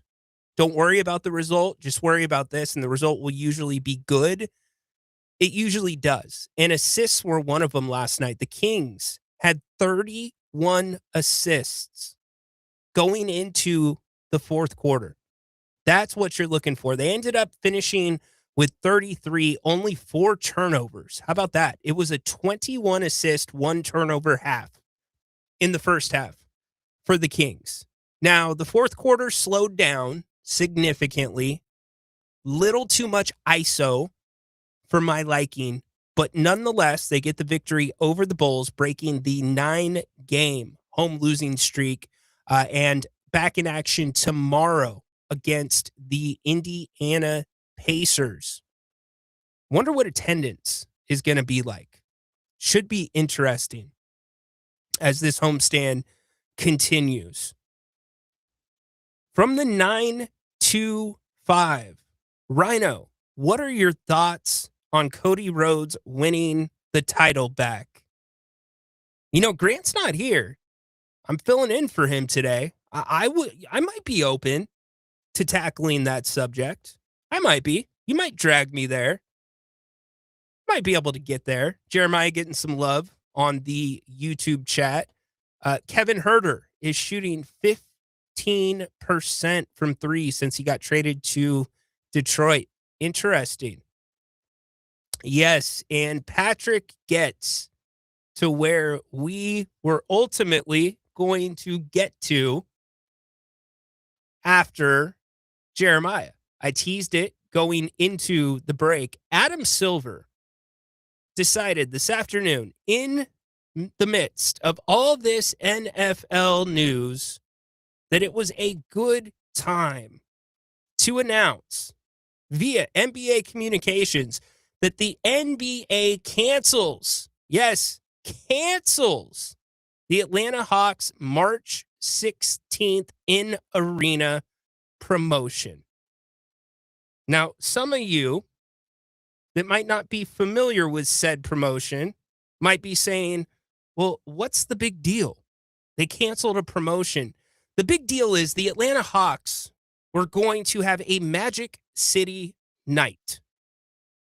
It was going to be themed around a strip club that has some, I would say, musical, cultural history that is significant to many Atlanta residents. They're also known for, allegedly, the best lemon pepper chicken wings in the country. This Magic City night, by the way, ticket prices on the secondary market were going through the roof. This night has been announced now for, off the top of my head, at least a week. You've had a NBA player come out and voice his displeasure about a night that is centered around a strip club that also has a Stars series going right now, that the owner of the Atlanta Hawks has put the money behind, that he's involved in. So here's your statement today from the NBA.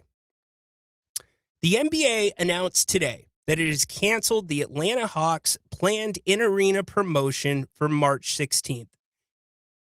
NBA Commissioner Adam Silver issued the following statement.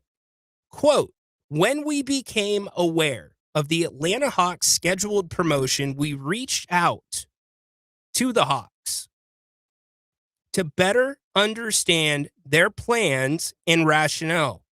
While we appreciate the team's perspective and their desire to move forward, we have heard significant concerns from a broad array of league stakeholders, including fans, partners, and employees. I believe canceling this promotion is the right decision for the broader NBA community. End quote. Okay. You're canceling Magic City Night. Hey, Adam, Kamish, here's an idea.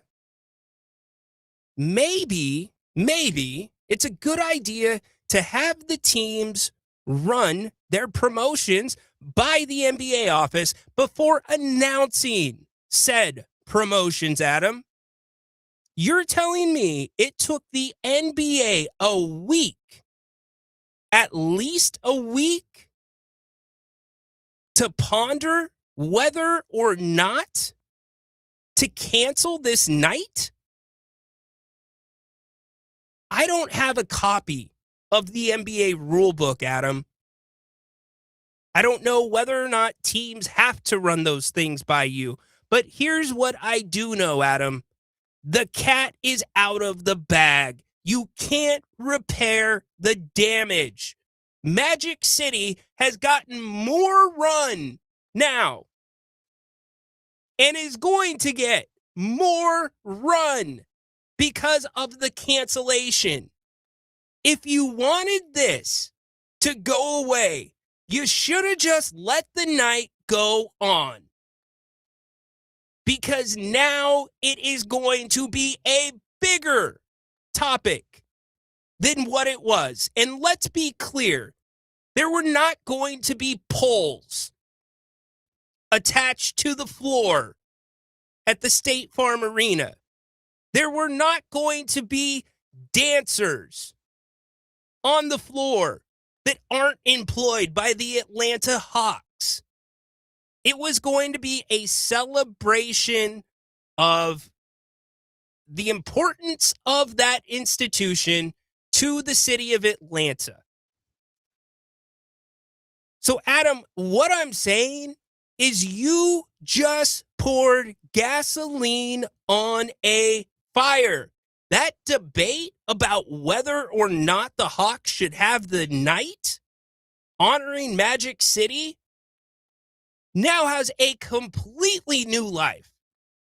And if you are one of the fans that went onto the secondary market to purchase tickets, and by the way, the last time we checked, Grant and I checked, on this show, the cheapest ticket to get in that building was upwards of $250. I'm thinking I'm a little bent. Ultimately, there's no recourse probably for those fans unless the Hawks decide to do something. This thing was all but, I don't want to say dead in the media, but it was on its last legs, and you probably wouldn't have heard much until the day before the game. You would have heard something the day of and the day after the game.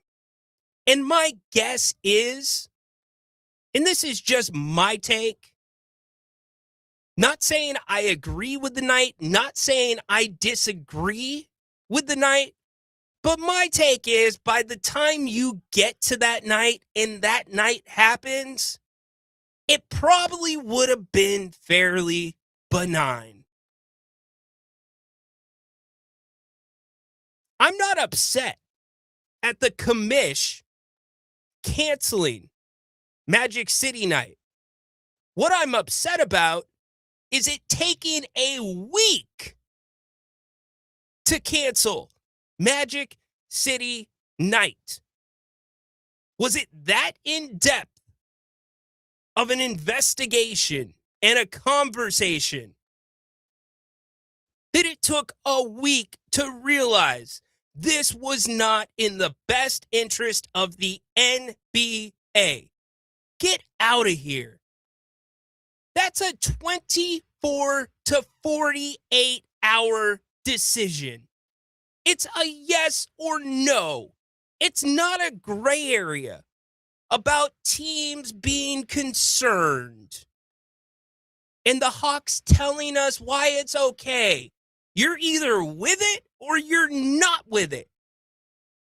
There's nothing the Hawks are going to tell you that's going to overturn what the other side of the owners and the fans who aren't with it are arguing. It's a yes or no, commish. It hits your desk. It doesn't warrant an investigation.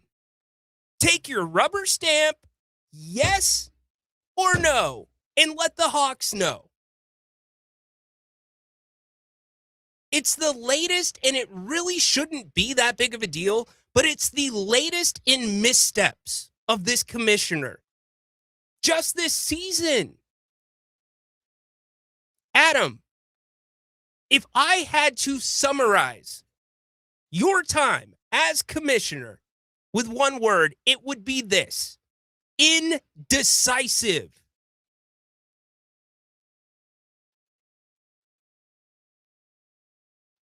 You remember when LeBron James made contact with an official? And I'm not saying like, he kind of rubbed shoulders. No, he roughed up an official. The NBA did nothing. Adam wasn't even asked about it at a press conference. But then a few nights later, a player barely brushes up against an official and they're tossed from the game. Do you want me to keep going? Like, who is advising Adam Silver? He's got to grow a pair. Stand up to your players. Represent your owners. Use common sense, Adam. A week. And now you've got a fan base that's probably bent. The Hawks already had merch. How do we get to that point before the NBA is looking at promotions? My guess is promotions in a logical world that teams want to run for a game, they're not decided spur of the moment. There's planning that goes into those. So why are they not already on the NBA's radar? It's a bad look for the NBA. And now you have, again, poured gasoline onto this Magic City story. You know who's thanking you right now? Magic City. You know who's thanking you? The owner of the Hawks. They can't pay for this type of run and publicity. But you give it to him, Adam. You should have just let the night go. You were too far down the creek. And now you have reopened the can of worms for another national debate. Well done, Commish. I mean, what are we doing? Goodness freaking gracious. What are we doing? Grant Napear Show. Rolling along. Rhino in for Grant today. We've got Joe Davidson coming up at 5 o'clock. Can't wait to have Joe stick around for a couple segments in the third hour. Not too late, by the way, to get involved on the show. We'll get to your comments on the other side. If you want to call, 916-779-0929. Text messages as well. Thanks for being here. Fun show. Don't miss hour number one. Replays at 6 o'clock if you missed the conversation with ABC 10's Kevin John. On the other side, your reaction. Grant Napear Show, Fox Sports, Sacramento. The new year is here, a fresh opportunity to tell people about your products and services so they know who to spend their money with. Fox Sports Radio has a Mount Rushmore of sports talk talent. Patrick, Cowherd, Gottlieb, and Sacramento's own Grant Napear, and they have an audience you can take to the bank. This is Fox Sports General Manager Kurt Bagelman. Sports Talk listeners are a unique, target-rich group of consumers. They're employed, they earn six-figure incomes, 2/3 own their own homes, and they listen to the radio longer. Let me repeat that. they listen longer, so your commercial message has more opportunity to be heard. It costs nothing to learn how a good strategy and a great schedule could help your business. So call me, 916-779-0914. 916-779-0914. Radio gets results, and we are here to help. Call 916-779-0914. You've been saying you're going to pay better attention to your home's honeydews. Check one off your list right now by calling Gabrude Services to schedule a 12-point inspection of your home's electrical system. The safe rule of thumb is every 5 years for an inspection. If it's been 5 years or more, call Gabrude's now. A qualified technician will provide a thorough inspection of the electrical system to ensure it's safe or alert you to potential problems. At Gabrude's, electrical work is all we do. We are the area's recognized experts for anything electrical, and our number one priority is ensuring your home and family are safe.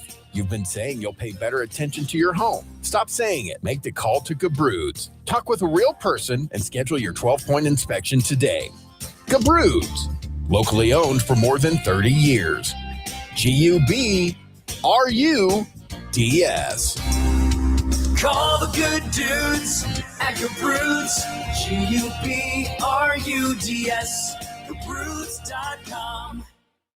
Okay, we are running a car drive right now to help veterans all across America. So if you have an old car, truck, or van, even a motorcycle or an RV sitting around, you can right now give it away and help the vets. They really need your help. And your car will help support the vets and their families. And guess what? You even get a tax donation. Plus, we'll even come and pick up your car for free. And all you've got to do is pick up your phone right now and make a free call. Now is the perfect time to do something good for the vets. Give back to the vets right now for all they've done for this country. And your old car can really help them. So call the Veterans Car Donation Program right now for free pickup of your vehicle. Help the vets and help your taxes at the same time. Call right now. 800-598-0539. 800-598-0539. 800-598-0539. That's 800-598-0539. Listen up, guys. Are you experiencing any of the following? Fatigue, less drive, poor performance? If so, you may be one of the nearly 30 million men in the U.S. today dealing with ED. But did you know you don't have to pay hundreds for a prescription anymore? And you don't have to deal with the hassle of seeing the doctor or the embarrassment of going to the pharmacy for a certain pill. Now, with one free call, you can find out how Herbal Virility Max can help you feel like a man again. For over a decade, Herbal Virility Max has helped guys just like you put a smile back on their face with improved performance and drive. Call today and ask about our buy one, get one free offer. 800-690-8445. 800-690-8445. 800-690-8445. That's 800-690-8445.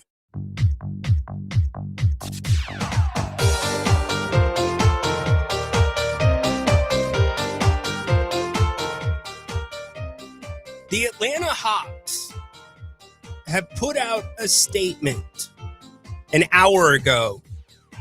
Says, while we are very disappointed in the NBA's decision to cancel our Magic City promotion, we fully respect the decision. As a franchise, we remain committed to celebrating the best of Atlanta with authenticity in ways that continue to unite and bring us together. That is the official statement from the Atlanta Hawks. Adam, you owe me a cup of tea and some honey because my voice is nearly blown out because you just blew up this entire Magic City promotion, both literally and back into the media. Your reaction in a second. Rhino in for Grant today on the Grant Napear Show. Let's get to the phones. Let's bring in Lynn from Sacramento. Lynn, what's going on today, buddy?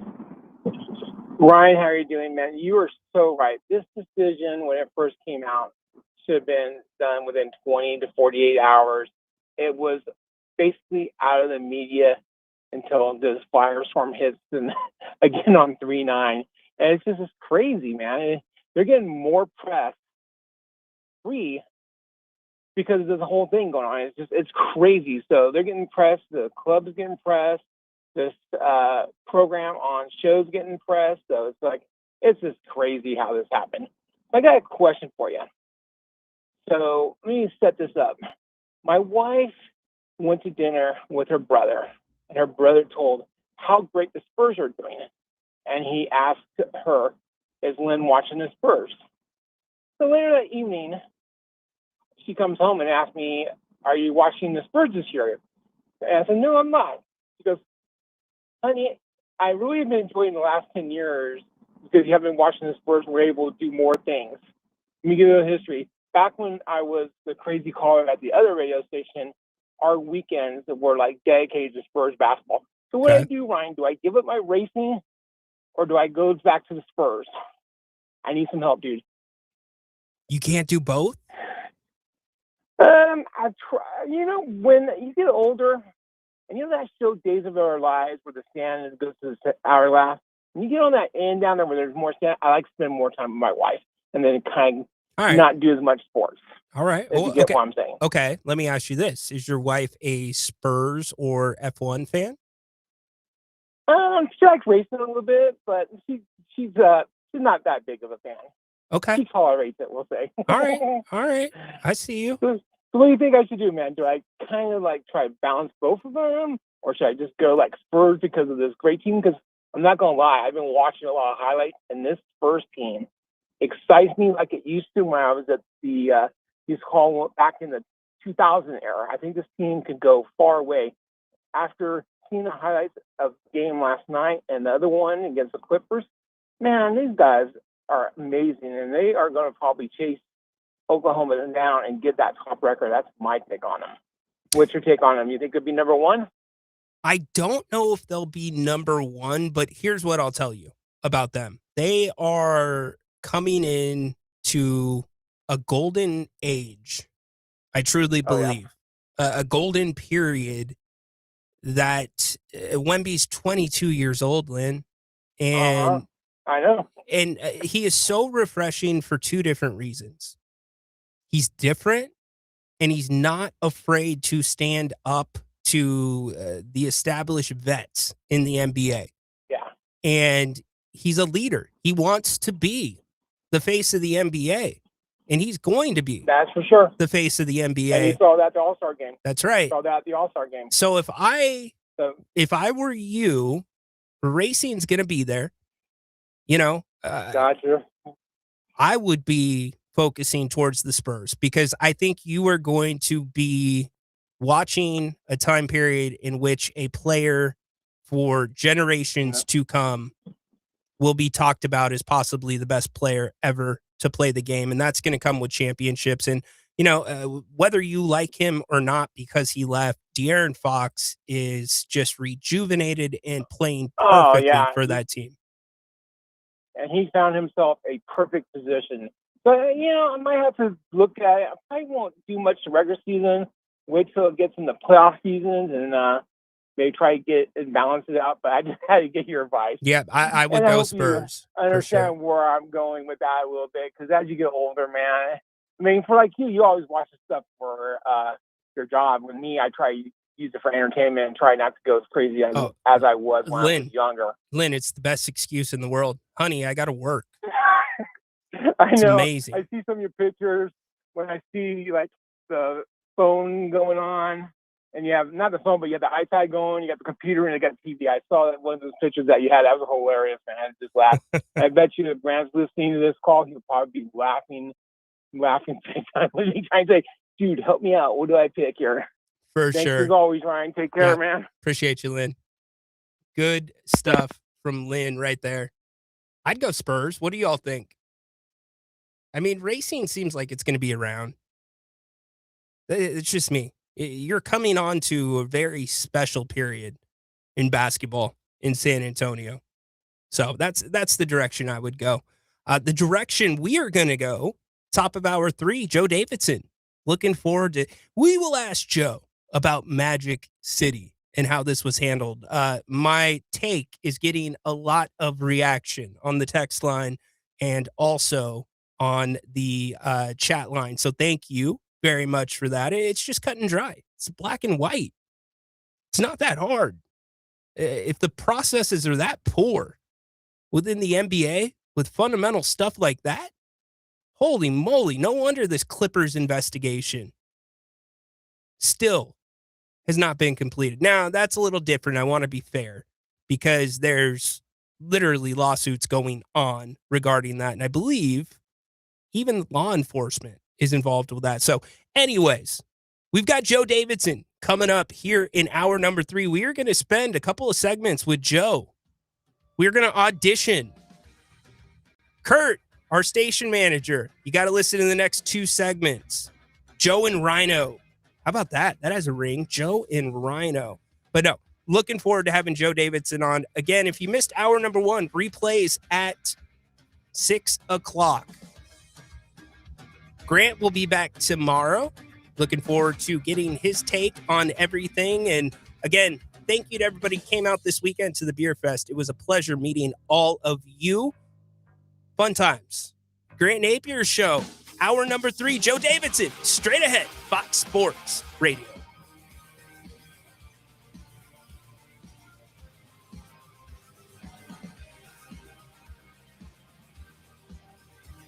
Are you or do you know a veteran or a family in need of a heating or air conditioning unit? If so, go now to dasmechanical.org and nominate yourself or someone you know to receive one with installation being donated by our neighbors at DAS Mechanical. We all know this past year has been tough for some in our community. Nick Delancey and his DAS family want to give back, and they're excited to give back, just like this, to help out a veteran or family in need. It's very simple to enter. Go to dasmechanical.org, click the 2026 HVAC System Donation tab, and fill out a very short 6-question nomination form. That's dasmechanical.org. Click the 2026 HVAC System Donation tab and fill out the short form. DAS Mechanical, family-owned and proudly serving our community for years. Nominate now at dasmechanical.org.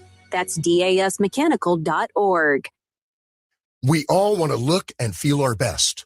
Sacramento Naturopathic Medical Center invites you to live your best life every day. There are simple, practical, and inexpensive changes that you can make in your life today that will elevate your life in so many incredible ways. If it feels like it's time to hit that reset button and start living your best life now, Sacramento Naturopathic Medical Center invites you to schedule a free healthy aging consultation with Dr. Dennis Godby, an accomplished author and expert in the art of aging gracefully. As we age, things change. We might start to experience lower energy, changes in mood, brain fog, or just a lack of motivation. And for guys, the onset of middle age can mean a lower libido and oftentimes ED. These things can usually be safely and easily treated. Visit gettingbetternow.com today and schedule your free healthy aging consultation with Sacramento Naturopathic Medical Center located in Midtown. I'm Dan Patrick, and this is Above the Noise. Over the last couple of years, international competition has reminded us of something very powerful. National pride changes everything. We saw it in hockey with the Four Nations tournament, where the intensity rivaled playoff hockey. We saw it in the Olympic basketball with Team USA. Now, the same energy is showing up again in the World Baseball Classic. Even with some countries missing pieces of their ideal rosters, the emotion has been undeniable. The games feel different. They feel urgent. Puerto Rico's walk-off home run against Panama was reminiscent of playoff baseball with a celebration to match the moment. The Tigers ace, Tarek Skubal, initially planned to pitch just once for Team USA. Now, reports suggest he's asking for another start. That says everything. When players represent cities, they compete for standings. When they represent countries, they compete for something more. The stakes are bigger, moments are louder, and suddenly even exhibition baseball becomes must-see TV. I'm Dan Patrick, and this is Above the Noise. 2 words, prostate exam. Relax. Screening starts with a simple finger-free blood test. Around 1 in 8 men in the United States will be diagnosed with prostate cancer in their lifetime. Prostate cancer can have over a 99% 5-year relative survival rate when caught at a localized or regional stage. If you're 40 or over and have a prostate, visit relaxitsabloodtest.com to see if a PSA blood test is right for you. Talk to your doctor about screening and the next steps. Sponsored by Novartis. Tires matter. They're the only part of your vehicle that touches the road. Tread confidently with new tires from Tire Rack. Whether you're looking for expert recommendations or know exactly what you want, Tire Rack makes it really easy. Fast, free shipping, free road hazard protection, convenient installation options, and the best selection of General tires. Go to TireRack.com/Dan to see their General tire test results, tire ratings, and reviews, and be sure to check out all the special offers. TireRack.com, the way to... Grant's back. Join the conversation every weekday afternoon beginning at 3 p.m. KSAC 890 AM Olivehurst, K284CM 104.7 FM Sacramento.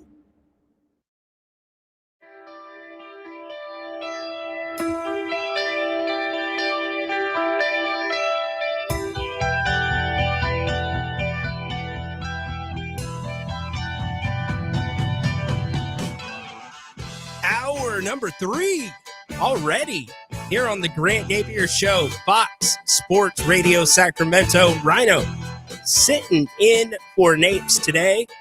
My thanks to Kevin John, Jeremiah Salmonson, who joined us earlier in the show. Remember, catch hour number 1. We replayed at the top of the 6 o'clock hour. It's good stuff. Good stuff. Better stuff. Straight ahead right now. A guy that I grew up reading, a guy that I would run to the paper when I was in high school, much like many of you that might be listening right now, to see what he was writing about our opponents. Maybe if my name would come up in an article. He's done that for so many and affected this region in a way that I don't think many regions, youth sports-wise, high school sports, college sports-wise, are affected. Of course, I am talking about the one, the only, my personal favorite, Joe Davidson of the Sacramento Bee. Joe, thank you so much for making some time for me today here on Fox Sports Radio. Rhino, it's always good to hear from you. It's always good to talk to you. And like I've said, the show just seems to be better when Grant Napear is out signing autographs or doing whatever he's doing out there, jury duty. I don't know, help a man amongst the people. But no, you're a great boost, and it's good to hear your voice. And thanks for the kind kudos, gift certificate or cash coming your way. Oh, really? Really? Okay.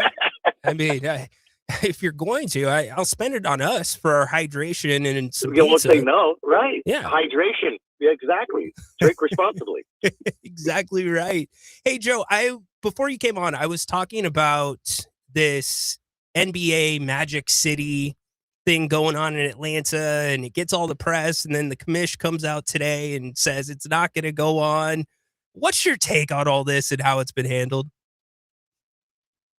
Refresh me. I'm not sure exactly what you're talking about. So the Atlanta Hawks. David Stern, or not David Stern, Adam Silver. Adam Silver, yeah. The Atlanta Hawks were having a tribute night during their game on the 16th for a local strip club. It's well known for its chicken wings. It has a lot to do with the not subculture, but culture of Atlanta when it comes to music and entertainment. And this promotion really took off, and some people took issue with it. And there was a national debate about whether the Hawks should have the night or not. And now Adam Silver, almost a week later and about 4 or 5 days out from the event, has canceled the event. Yeah, probably because of an image thing. And come on, let's not fool ourselves. Strip clubs in the NBA and pro sports have been a thing forever. But then again, Rhino, there were decades where there's no way that pro sports will ever land in Las Vegas because of the gambling possibilities and the temptation. Well, it's there. The Raiders are there. The A's are on their way there. Have NHL NBA Summer League and all that. So things are always subject to change.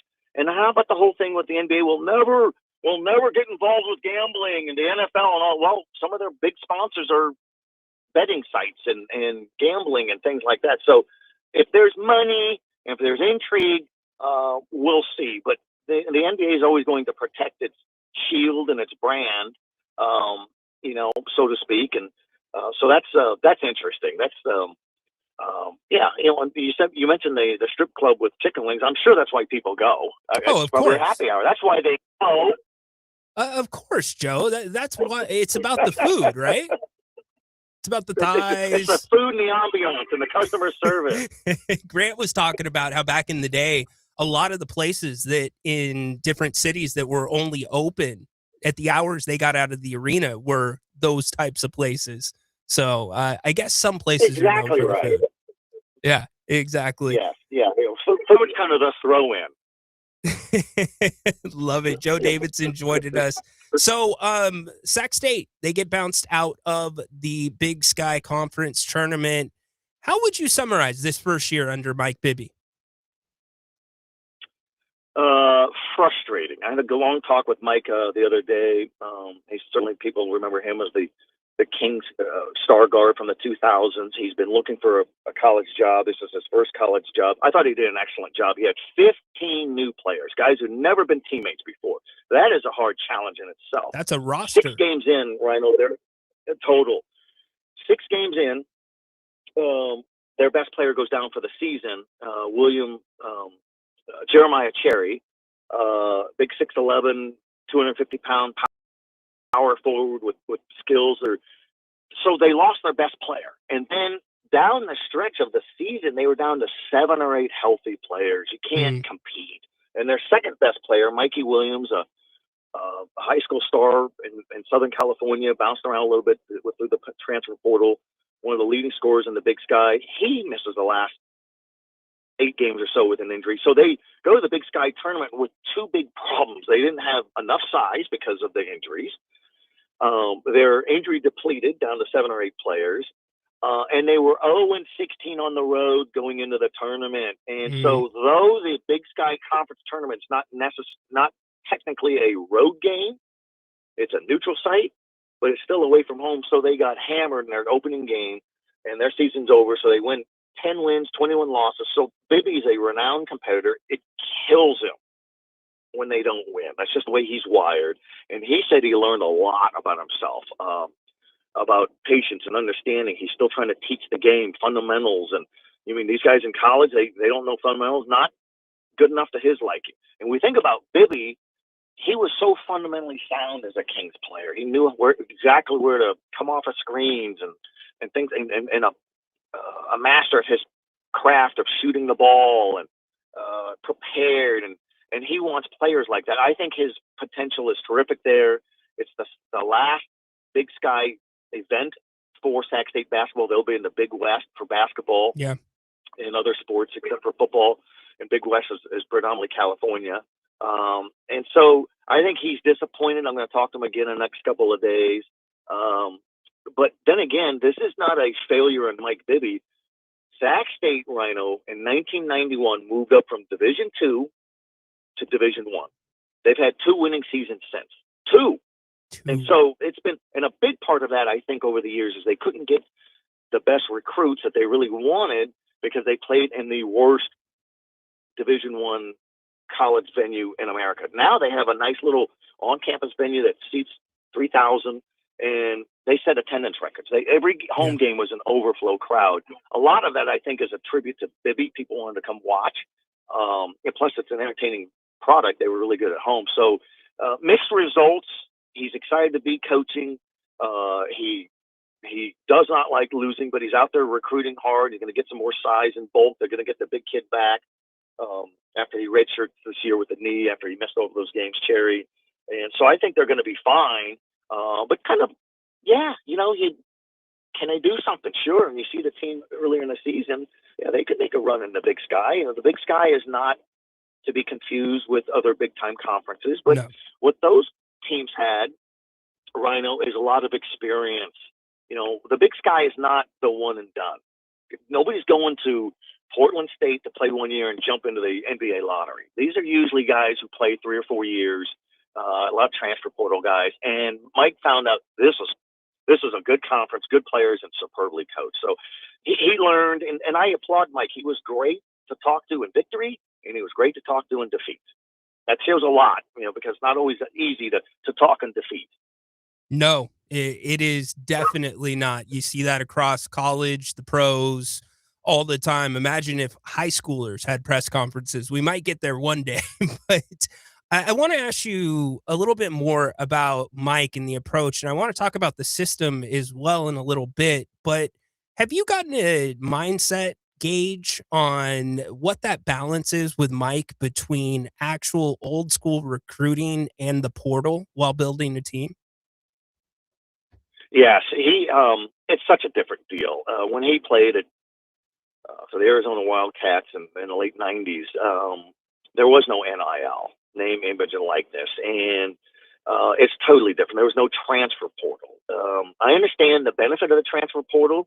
It gets so clogged and full, basketball, baseball, football, they can't all land, and then you're dealing with guys who,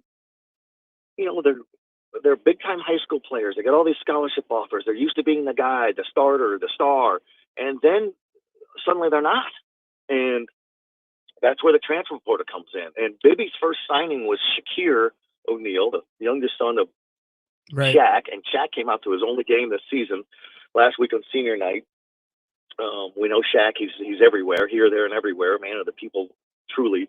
And he's the Sac State's basketball general manager. What's that mean? That means he helps with recruiting, and he helps with mentorship and sponsorships and corporate and raising money. It's a volunteer position because of his longtime friendship with Bibby. And so Shakir, 6'8", 200-pound slender forward, because I say slender because his dad is everything but slender. That's a mountain of a man. And he grew up in L.A. and then went to a prep school in Georgia his senior year, played a couple of different colleges, and then transfers to Sac State. This is his last stop. I mean, this is the portal. Sometimes you do it a couple times. This is your last stop. So I think the name alone, Mike Bibby, and he's easy to look up. You're a high school kid in L.A. County.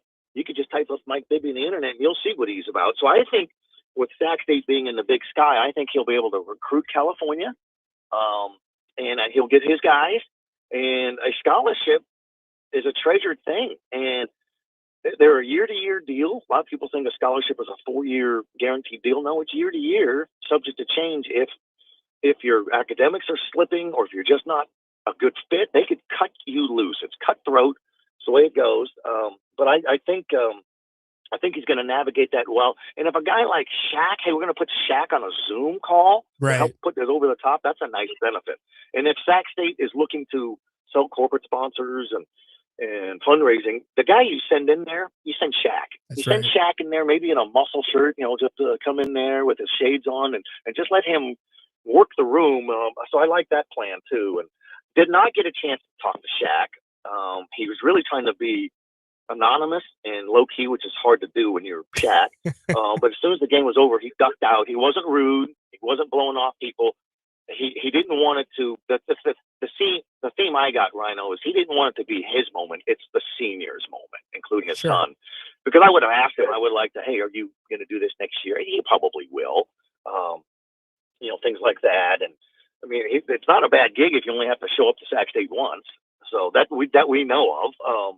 He didn't go to any other games, and so kudos to that. But frustrating season, but pretty good upside for that program and Mike Bibby, though. Yeah, I mean, the fact that you talked about the attendance, I think that's huge. I think Mike, I don't think Mike is in this just to, be another name short term. He really built his resume from the places that you build your resume in college. He started doing AAU, then he moves into high school coaching, and now he wants to coach college, which is why he's at Sac State. I think it's a perfect marriage, and the best thing that can happen is to get Mike Bibby, a guy like that, here in Sacramento, where you have kids that are going to come out to see Mike Bibby, and then, Joe, the goal is come back for the basketball. That's exactly right. And, I initially was leery. I said, Mike Bibby wants to coach. What's his experience outside of high school? And okay, are Sac State really only doing this because he's Mike Bibby? And I did a big story on it when they brought him aboard. And Mark Orr, the athletic director at Sac State, I've known him for many years. And I asked him, I said, is he a hire for Sac State because he's a former Kings star player?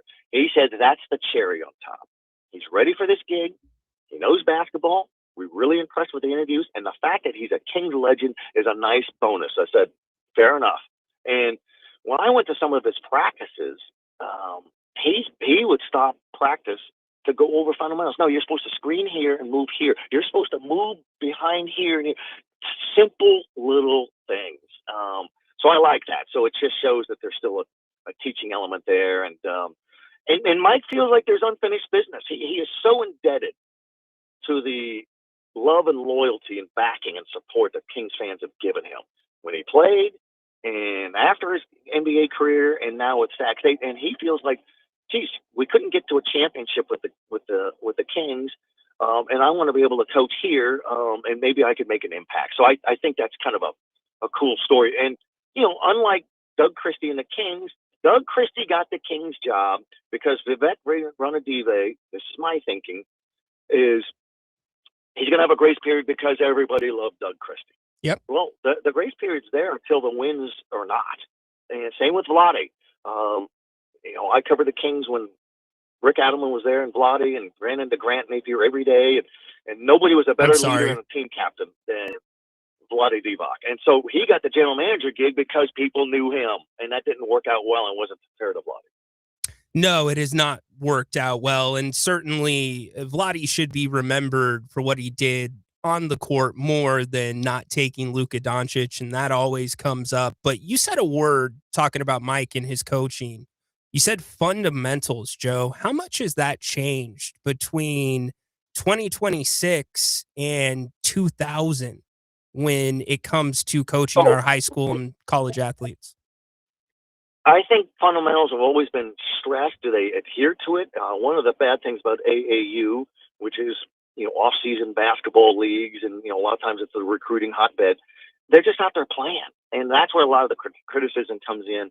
This is one reason I still love covering high school sports for the Sacramento Bee. We're deep into the NorCal basketball playoffs, and the only boys team left is the Folsom Bulldogs, and Mike Wall's their coach. Phenomenal teacher of the game, fundamentals. And so I always like to tell people, hey, if you're tired of the Kings product, go watch a high school game. And these elite programs and these elite coaches teach the fundamentals. And it sounds like just a cliche, we're going to change the culture and the fundamentals. And it's, no, you have to move here. You have to move here. You have to, this is how you slide your feet when you're doing a defensive rotation. And he goes, these kids don't know it or they don't know enough of it. And he goes, even though they're terrific shooters and leapers and ball handlers and defenders, you still need to know how to play the game. And I thought, isn't that interesting? And then Al Bianconi, the strength and conditioning coach for Sac State basketball, and he did that for years with the Kings. He told me that he would go down and watch Mike's teams in high school, go down and condition those guys in Arizona. And he said he was big on it then. He goes, this is a real good message. And the players will see, I'm learning stuff from him that I didn't know. And these are 22-year-old college kids. So I applaud that. I think that's excellent. And, and who doesn't want to play the game right? And old-time purists, Rhino, they're going to go to a game. They'll know. They'll know if there's a difference or not. Yep. I had, so first off, best Cavs I've ever seen, Al Bianconi, hands down. But I had the pleasure of working out with Al for a summer in between school years in college. And he hooked me up with Mike. And Mike and I spent about 45 minutes. And it was all centered around fundamentals. You want to talk about old school muscle memorization, dribbling form, etc. from the ground up. Yes. And it was pretty cool to see. And I'm really happy to hear that Mike's passing that along.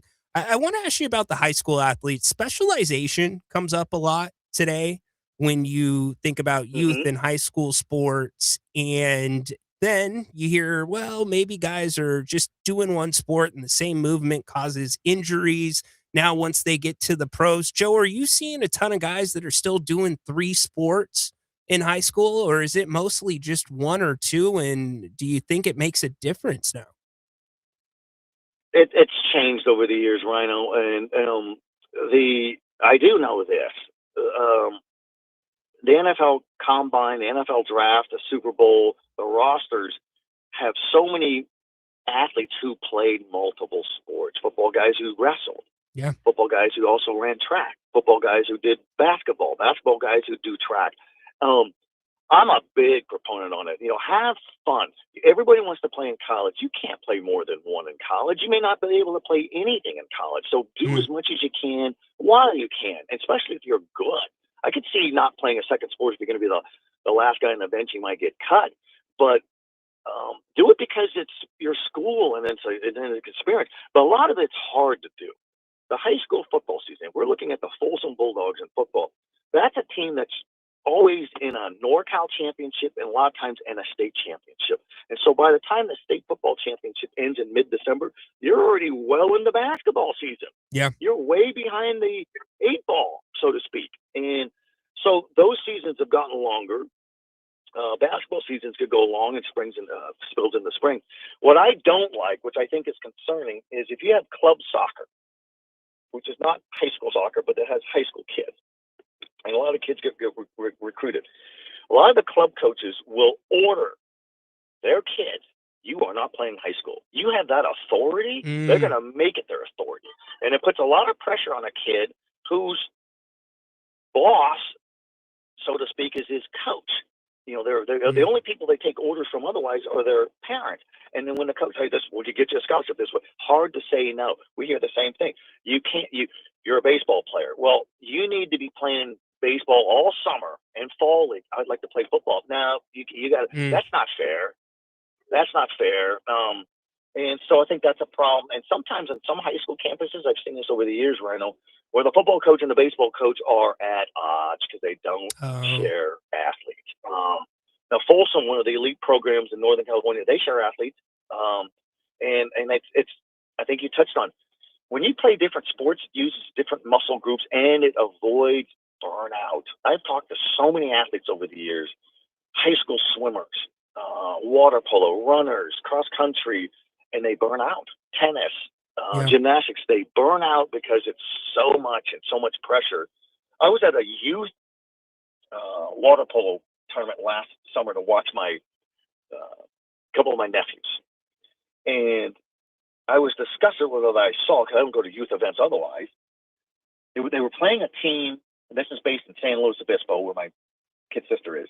And they were playing a team from Orange County. This is 7 years old and younger, 7 and under. And the opposing coach from Orange County, these are girls, he was ordering his players away from the ball, pull them under the water, elbow them, grab her by the ponytail. Stop. And I said, for 7-year-olds, and he got mad at one of those kids when they didn't do it. And the other team was astonished, like, what? And the whole thinking was the referees can't see everything. That's garbage. That's awful, for Joe. 7 years old. And so I was digging a little bit deeper. I didn't have my reporter hat on. I didn't even have a parent hat on. I was just curious. And I found out that the water polo coaches at some of these programs, they want you to in the pool for water polo year round. Yeah, I'd like to run cross country now. 7 years old. Insane. So that's a fast track to burnout. It's a really, really fast track to burnout. You mentioned Folsom, and they seem to be the example of, or I shouldn't say the example, the standard right now in Sacramento for public schools. Would you rank them? And I'm going to date myself here. I'm going to take myself back to high school. Are they amongst the Elk Groves, the Grants, the Nevada Unions at their best days? Has their program reached that level or even a level higher than that? In football, it's far exceeded anybody in regional history. Wow. So Folsom football rose to power in the early 60s as a smaller school. And now it's a large school with nearly 3,000 students. In 2010, they really rose to power. They won a state championship. And they've won, I think, 6. And they've won 13 in the last 15 section championships. remarkable, phenomenal. And they play ambitious schedules. They'll play De La Salle, they'll play San Mateo, they play Bruisers, and it's a public school. Now, the detractors will say, yeah, but they get a lot of transfers. They do get a lot of transfers, but that's high school sports. And if you're willing to sell 30 days per the governing body CIF transfer rule, then you can do that. I don't agree with kids transferring when they already have it made in other schools. If you're already a star athlete at Oak Ridge and Eldorado Hills, why would you transfer to Folsom? Sure. And because it debunks the whole theory. People want to believe that, well, you got to go to Mater Dei or Bosco or De La Salle or Folsom if you're up here, or St. Mary's if you're in Stockton, because that's where the recruiters were going to find you. Well, hold on. Recruiters at UCLA or Sac State or anywhere across America, they don't care about strength of schedule. They don't care about wins or losses. They don't care about how many stats you had. They want to see game film that pops. My goodness, look at him just drive block this guy if he's in the trenches, or look at his footwork as a cornerback and his back pedal. And then they want to see transcripts, and they want to see if you have a body. That's all they care about. I hear from parents, and they'll say, I have a junior son or a senior son at such and such school in Roseville, and the UCLA coach said if he catches 10 touchdown passes, he'll get a scholarship. That's a lie. Yeah. They don't care about any of that. Yeah. And so how did Folsom get great? Well, they have youth football, much like Elk Grove, Nevada Union, all those great programs in Grant. And that's still the root of their success. Any of the transfers that come in certainly can help put them over the top. But you touched on it. It's refreshing to me that this region, best football teams over the decades have been public schools. The Elk Grove Thunder and Herd, the Grant Pacers, the Nevada Union Miners, the Folsom Bulldogs, the Oak Ridge Trojans. Yeah. The Grant Pacers are still great. Grant is refreshing because it's a city school, and city schools can achieve where so many of them are struggling. They don't have the resources or wealthy families and sponsorships and all that. So, but Oak Ridge up in Eldorado Hills, Sierra Foothill League rival of Folsom, with a great coach in Casey Taylor, that's the program I think that will close the gap on Folsom and maybe pass them up. But they haven't beaten Folsom in a football game in 15 years or so. And so it's like maybe it's 18 years, like a 21 game streak. Some of those are 2 games a year with the playoffs and all that. But we're really healthy here locally in football. And then Folsom's been really good in basketball under Coach Mike Wall. Joey Rawlings has done a great job at Sheldon of the Elk Grove Unified. Yep. Those are 2 of the great coaches in regional history, another public school.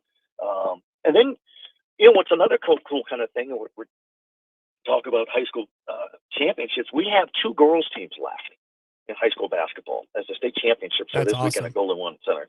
One of them's Woodland Christian of Yolo County, and they are the defending Division 5 state champion, and they're still in it. And then there's Faith Christian of Yuba City. Who? What? Where? Kind of a obscure school. They have 52 students. They don't have football.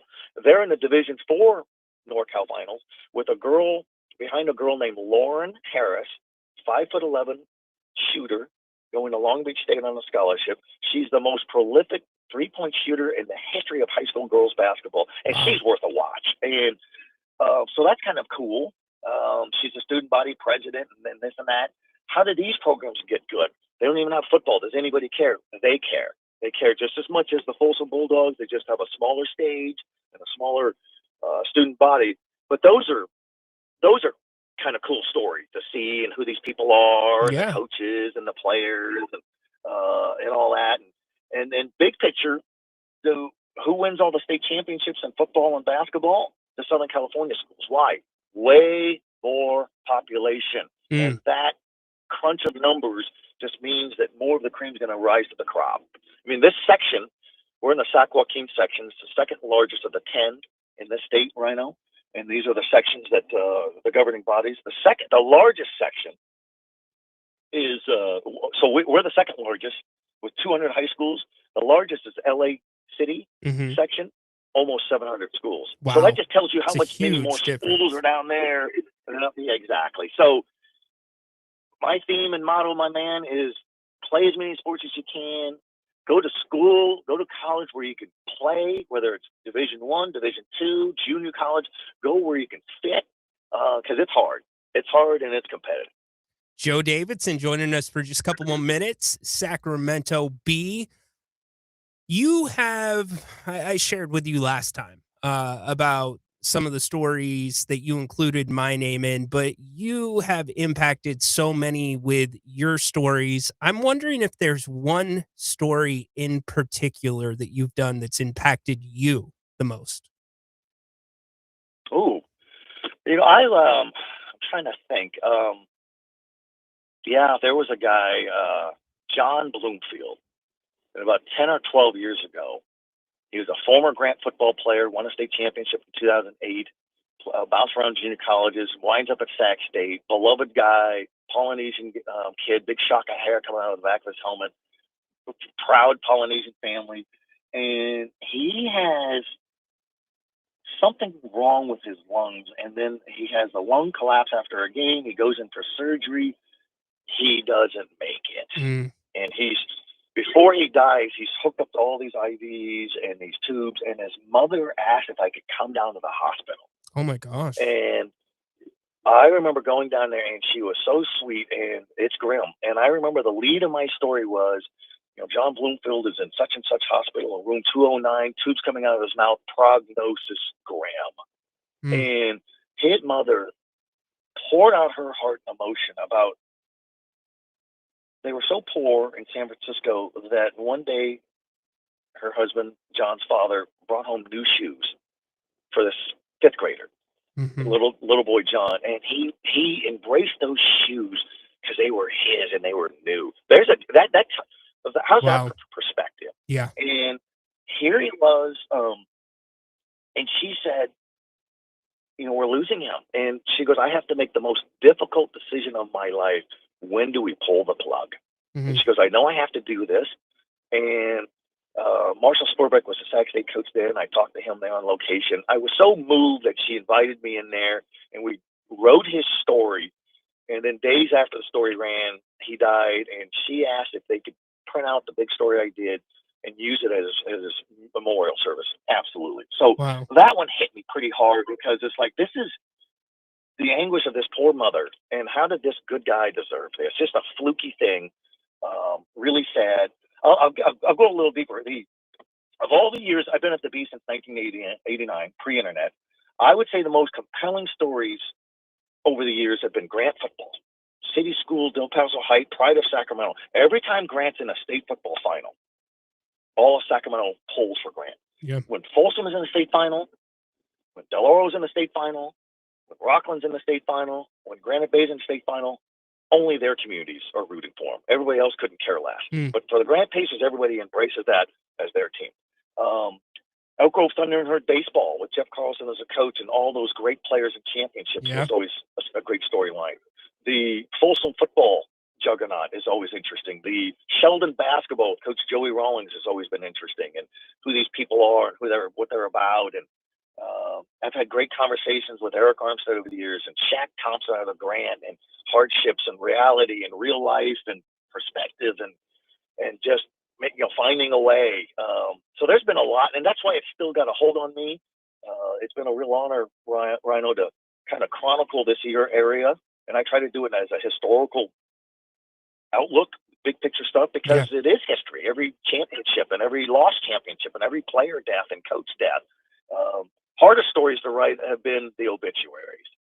Somebody will reach out, and this beloved coach, retired coach, maybe a current coach or a player, current player, recent player, and they're not hard stories to write because everybody has something to say, but they're emotionally a grinder, especially if you know these people. Sure. And those can be hard. You go, wow, I am writing about the death of a 25-year-old former football player who died in a car wreck or cancer or something. And so those are hard. But we have an obligation and a responsibility that I embrace and said, we can let the readers learn who this person is. He wasn't just some guy in a football jersey. I just wrote a story a couple of weeks ago. Terrible, awful. Jaden De Jesus Eves, big 6'8" freshman basketball player on the varsity team for Christian Brothers of Sacramento, plays a basketball game, goes home, single mom, no siblings, not feeling well, goes to bed. does not wake up. Probably a failed heart. They're still finding out. That's a hard story to do because it devastates his team, devastates the school, devastates the girls' basketball team because they're all friends. And everybody, all the regional high school teams reach out to Christian Brothers offering condolences. So people come together. That's hard. And you're talking to a coach who's heartbroken and teammates who are heartbroken. And, the least we can do is honor this kid. Yeah. And what kind of young man was he? What did he want to do? And then you ask the coach, and what about the mom? We worry about the mom. We've got to be there for her 6 days from now, 6 weeks from now, 6 months, 6 years, because she lost her only baby. And so those are pretty heavy duty. But there's this unique responsibility and obligation to tell that story, and you can humanize it. He's just not some big kid wearing jersey number 11. He was somebody's son. He was somebody's teammate, and there we go. So those are heavy duty. Not every city has a Joe Davidson. Consider yourself lucky, Sacramento. Joe, thank you so much for joining us today, and you're the best, man. You really, really are. Can't wait for pizza and hydration soon. My friend, I appreciate you. I'm not sure when Grant's coming back, but the seat is warm with you in it. I know he'll be back probably tomorrow, but always good, always great to talk shop, and pizza hydration. We'll get it sponsored. We'll get it paid for. We'll be endorsed. Yes. Let's work on that. I will put that on the list, buddy. Thank you again, Joe. Thank you for making the time. Sac B, go check Joe out. Thanks for having me. I appreciate it. All right. Appreciate you, Joe. Amazing conversation. Patrick says it in the YouTube chat. That is something that's beyond sports, but something sports also embraces. Joe, think about that for a second. You're in that position and you're reaching out to Joe, people reaching out to Joe for obituaries. He talked about documenting history and the responsibility to do it. I don't know a local section that is as peppered with coverage, both from games and from a personnel perspective. Like he said, a people perspective, the story behind these athletes, like this one with Joe. Incredible human being, incredible journalist. We will be back. Fox Sports Radio, the Grant Napear Show rolls along right after this. Okay, we are running a car drive right now to help veterans all across America. So if you have an old car, truck, or van, even a motorcycle or an RV sitting around, you can right now give it away and help the vets. They really need your help. And your car will help support the vets and their families. And guess what? You even get a tax donation. Plus, we'll even come and pick up your car for free. And all you've got to do is pick up your phone right now and make a free call. Now is the perfect time to do something good for the vets. Give back to the vets right now for all they've done for this country. And your old car can really help them. So call the Veterans Car Donation Program right now for free pickup of your vehicle. Help the vets and help your taxes at the same time. Call right now. 800-598-0539. 800-598-0539. 800-598-0539. That's 800-598-0539. Downtown Ford Sacramento welcomes you. With literally acres of new and Ford certified pre-owned vehicles on site, you can start planning a road trip up into the snow now because Downtown Ford has the vehicles to get you there. And our top-notch service team will keep it running perfectly as long as you own it. Cars, trucks, SUVs, and fleet vehicles. Downtown Ford Sacramento, open daily on Howe Avenue next to the How About Arden Shopping Center. If you've been waiting to buy a home, then you must be prepared to act soon for what's about to happen in the real estate market. The expected Fed rate cuts will renew the housing market demand. Buyers, like you, will flood the market. Bidding wars will happen, homes will sell quickly. You need to get your ducks in a row, and the best way to start is with an experienced broker to represent you. Village Financial's Spencer Grimmenstein is that broker. Spencer's white glove service, boutique experience, one-stop shop method makes it so easy. Spencer will navigate you through the process from start to finish. He has extensive home listings to choose from throughout Northern California. His 30-year mortgage brokering experience will get you the best rates. He also has access to private money to help you expedite getting your offer accepted and closed. And don't forget that it makes sense to call Spence. Call now to schedule a free home buying consultation. 916-805-4868. 916-805-4868 or visit Spencer's Village Financial website at bfgloans.com. You served behind the desk. You served in combat. You did 4 years and got out. You were drafted. You gave 20 years. You gave exactly what your country needed. You are a veteran. You are a veteran. You are a veteran, and you deserve support. If you're struggling with life after service, don't wait. Reach out. Find resources at va.gov/reach. Brought to you by the United States Department of Veterans Affairs and the Ad Council.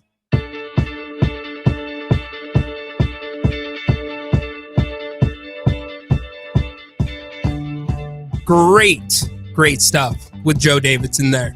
A lot of reaction coming through on the chat line from the 916. Ryan, great 30 minutes with Joe. Joe is the man for youth sports coverage in Sacramento. My first read every morning when I got the paper, the last story was so sad. He was so right about burnout. My brother swims USA Swimming. Thank you for the amazing conversation with him, Lynn. Appreciate that. From the 916, that was a great interview with Joe. From the 916, Sheldon definitely recruits for basketball work there. There you go. A lot of reaction to that conversation. So my thanks to Joe. He is an awesome guy. So fascinating. Talk about somebody, maybe he has, but somebody that could easily write numerous books about both the accomplishments on the field of our local athletes, the stories behind them, and the context to life. He sees it all.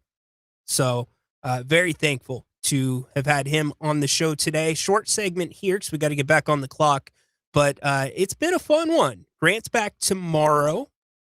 We will definitely be talking NFL. We talked in the first hour about the NFL and the moves. Mike Evans to the 49ers, Max Crosby traded to the Ravens over the weekend, basically right when we got off the air on Friday. The Raiders also signing Tyler Lindenbaum, center. It's a great signing. You got to protect your quarterback. Grant and I talked about that last week. We hit the Kings earlier with Kevin John from ABC 10. My thanks to him and Jeremiah Salmonson for joining us, talking A's and Kings as well. Adam Silver, man, I'm telling you, you got to do better. You got to do better. This stuff just cannot happen. It can't. Getting more wrestling questions. Interesting. Rhino with Evans in San Francisco. Do you think Juwan Jennings will be traded? Mike, I don't know. I don't know the particulars with Juwan's contract. It's possible. I don't know. I do know this. The Niners, how do I put this? Kyle Shanahan seems very hesitant to turn to the young guys. And a lot of times when he turns to the young guys, it ends up working out. Pearsall, although he has had injury issues, has been a very good receiver when he's available. And the Niners wide receiver core seems to always be a little bit banged up. And maybe that's due to the style in which Kyle Shanahan runs his offense. But I would think you want a decent stockpile of draft picks of wide receivers if I'm the Niners. But you got to look at price. You definitely have to look at price. So we are going to take the break. We'll come back, do the final segment, maybe hear some Kings sound. We'll talk about the Kings and the Pacers tomorrow. Grant will be back tomorrow as well. Again, I've been thanking you throughout the show for coming out to the Beer Fest or the Brew Fest with us this past weekend. It's great meeting everybody. So we will be back for the final segment. Man, show goes quick. Appreciate everybody that's watching on the Fox Sports YouTube page, Fox Sports KSAC. Go follow there for the live cast. You can see us on camera. We also do neat little things like put the stats up. See? We are growing the simulcast. You got to go there to check it out. Download the Fox Sports app to be able to listen for free anywhere. Go to the Google Play, Apple stores, and type in Fox Sports KSAC, and you can listen from anywhere. Final segment, straight ahead, the Grant Napear Show, Fox Sports, Sacramento. We are Fox Sports. You've been saying you're going to pay better attention to your home's honeydews. Check one off your list right now by calling Gabrud Services to schedule a 12-point inspection of your home's electrical system. The safe rule of thumb is every 5 years for an inspection. If it's been 5 years or more, call Gabrud's now. A qualified technician will provide a thorough inspection of the electrical system to ensure it's safe or alert you to potential problems. At Gabrud's, electrical work is all we do. We are the area's recognized experts for anything electrical, and our number one priority is ensuring your home and family are safe. You've been saying you'll pay better attention to your home. Stop saying it. Make the call to Gabrud's. Talk with a real person and schedule your 12-point inspection today. Gabrud's, locally owned for more than 30 years. G-U-B-R-U-D-S. Call the good dudes at Gabrud's. G-U-B-R-U-D-S. Gabrud's.com. Sierra Pacific Home and Comfort is all about keeping you comfortable at home. And when your sewer system backs up or the toilet suddenly won't flush, that's not comfortable. Sierra Pacific's expert plumbers are always ready to deal with household plumbing emergencies. We'll come out and solve the problem, no problem.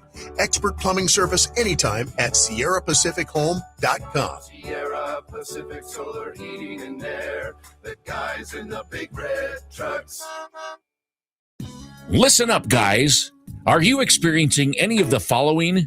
Fatigue, less drive, poor performance? If so, you may be one of the nearly 30 million men in the U.S. today dealing with ED. But did you know you don't have to pay hundreds for a prescription anymore? And you don't have to deal with the hassle of seeing the doctor or the embarrassment of going to the pharmacy for a certain pill. Now, with one free call, you can find out how Herbal Virility Max can help you feel like a man again. For over a decade, Herbal Virility Max has helped guys just like you put a smile back on their face with improved performance and drive. Call today and ask about our buy one, get one free offer. 800-690-8445. 800-690-8445. 800-690-8445. That's 800-690-8445. Welcome to Par 18 Golf, Northern California's premier TrackMan Golf Performance Center. If you love the game of golf, you're gonna love Par 18 Golf. Par 18 Golf is where serious golfers go to elevate their game to an entirely new level. Par 18 Golf features Ultratech TrackMan practice bays. These are the very same golf simulator systems that PGA players use to perfect their game. TrackMan systems use Doppler radar and high-speed cameras that give you instant feedback on your swing. It analyzes distance, ball spin, face angle, and club path. It's how the world's very best players train, open for both private and group events, with memberships, leagues, and coaching available. It's for serious golfers who demand more from their game. Located inside the historic Nimbus Winery in Rancho Cordova. Open every day by reservation, rain or shine, day or night. Visit par18golf.com today and experience the future of golf performance.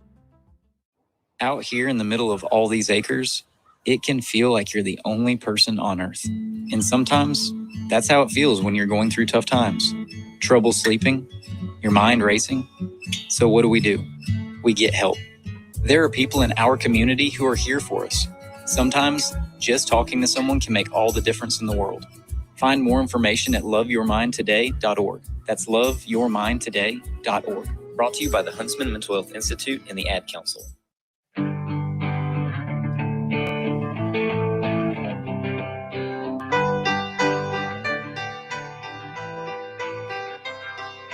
Closing segment, final segment here on Fox Sports Radio, the Grant Napear Show. Big thanks to Napes for allowing me to keep the chair occupied today.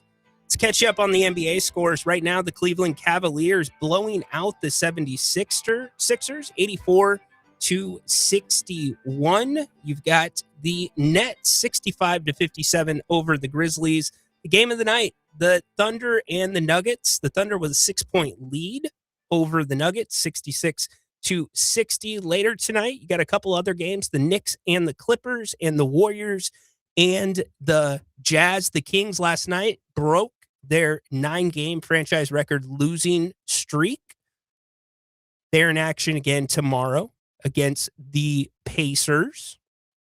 Also, Sean Salisbury will be here tomorrow with Grant talking NFL free agency. We'll have a lot to go over with Napes tomorrow. All right. You finally, after reading probably about 9 text messages, you've cracked me. I tried to make it 3 hours without talking about 3 letters, and that's the WWE. But you cracked me. I almost made it. 2 hours and 50 minutes. So I will comment, which, by the way, before I comment, let me tell you this. Spoke to somebody at the WWE last week. We will be having another superstar in studio with us before the WWE returns to Sacramento in April. So look forward to that. Last time it was Austin Theory. We had Alexa Bliss as well. But my thought on the title change, it was the right thing to do. You had to get to Cody and Randy. The tickets aren't selling for WrestleMania. Now, I don't want a rushed storyline with Cody and Randy because there's so much you can do there. It's so nuanced. You've got the mentor-mentee thing. You have Orton, who right now is universally a baby face, but his best work is a heel. You've got the Cody aspect. Where is he going to tease being a heel? There's so much you could do there. It's like it could be a year-long storyline. And you don't necessarily need the title for it to continue. So is it going to be, and this is the other question, will it be a triple threat match? I don't know. It looks like they're probably going to go to Drew and Sacramento's own Jacob Fatu against themselves at WrestleMania. But I don't want to see a fatal 4-way, which I got questions about as well. So there's your wrestling for the day. You got it out of me. You got it out of me. If you're just joining the show, hour number 1 will be replayed as soon as we finish up here. Kings Pacers, as I said, tomorrow. Kings look to make it 2 in a row. How about that? 2 in a row. Also, World Baseball Classic going on. If you have not, by the way, hopped on to Prize Picks with me yet, you got to come on. Get paid. We have only missed out on 2 lineups, since I partnered with Prize Picks. Download the Prize Picks app. Use the code RYNO50, RYNO50. And that'll get you $50 in free play after your first $5 lineup. Simple. Choose more or less on 2 to 6 player stat projections. That's it. No revolving lineups. You can stack players. You can join all the different communities. You can join my community on Prize Picks. And if your lineup gets off to a good start, you can also get early payouts. So do me a favor. Come get paid with me. Join me.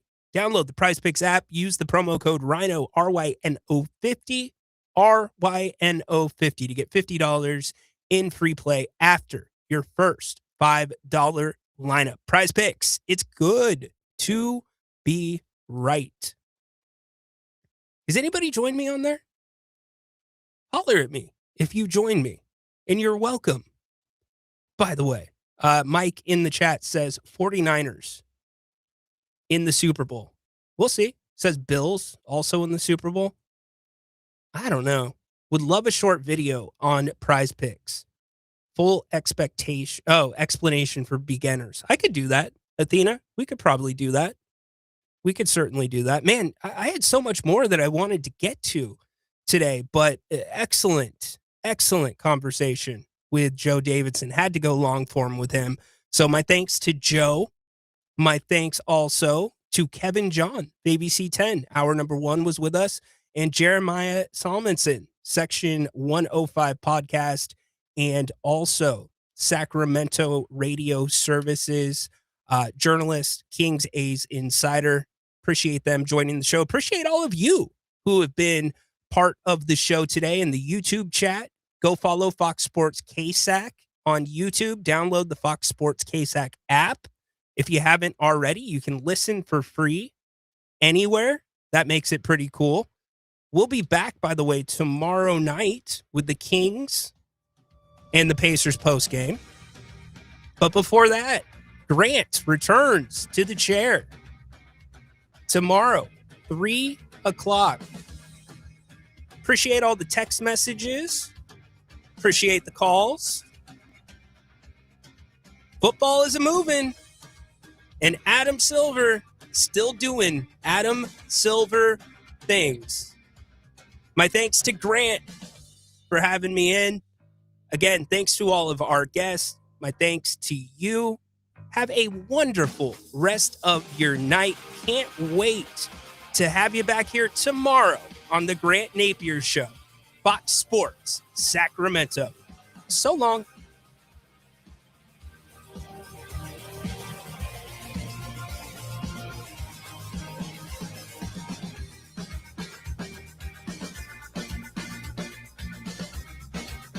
Hey, it's Grant Napear for Village Financial Group. I have known broker owner Spencer Grimmenstein for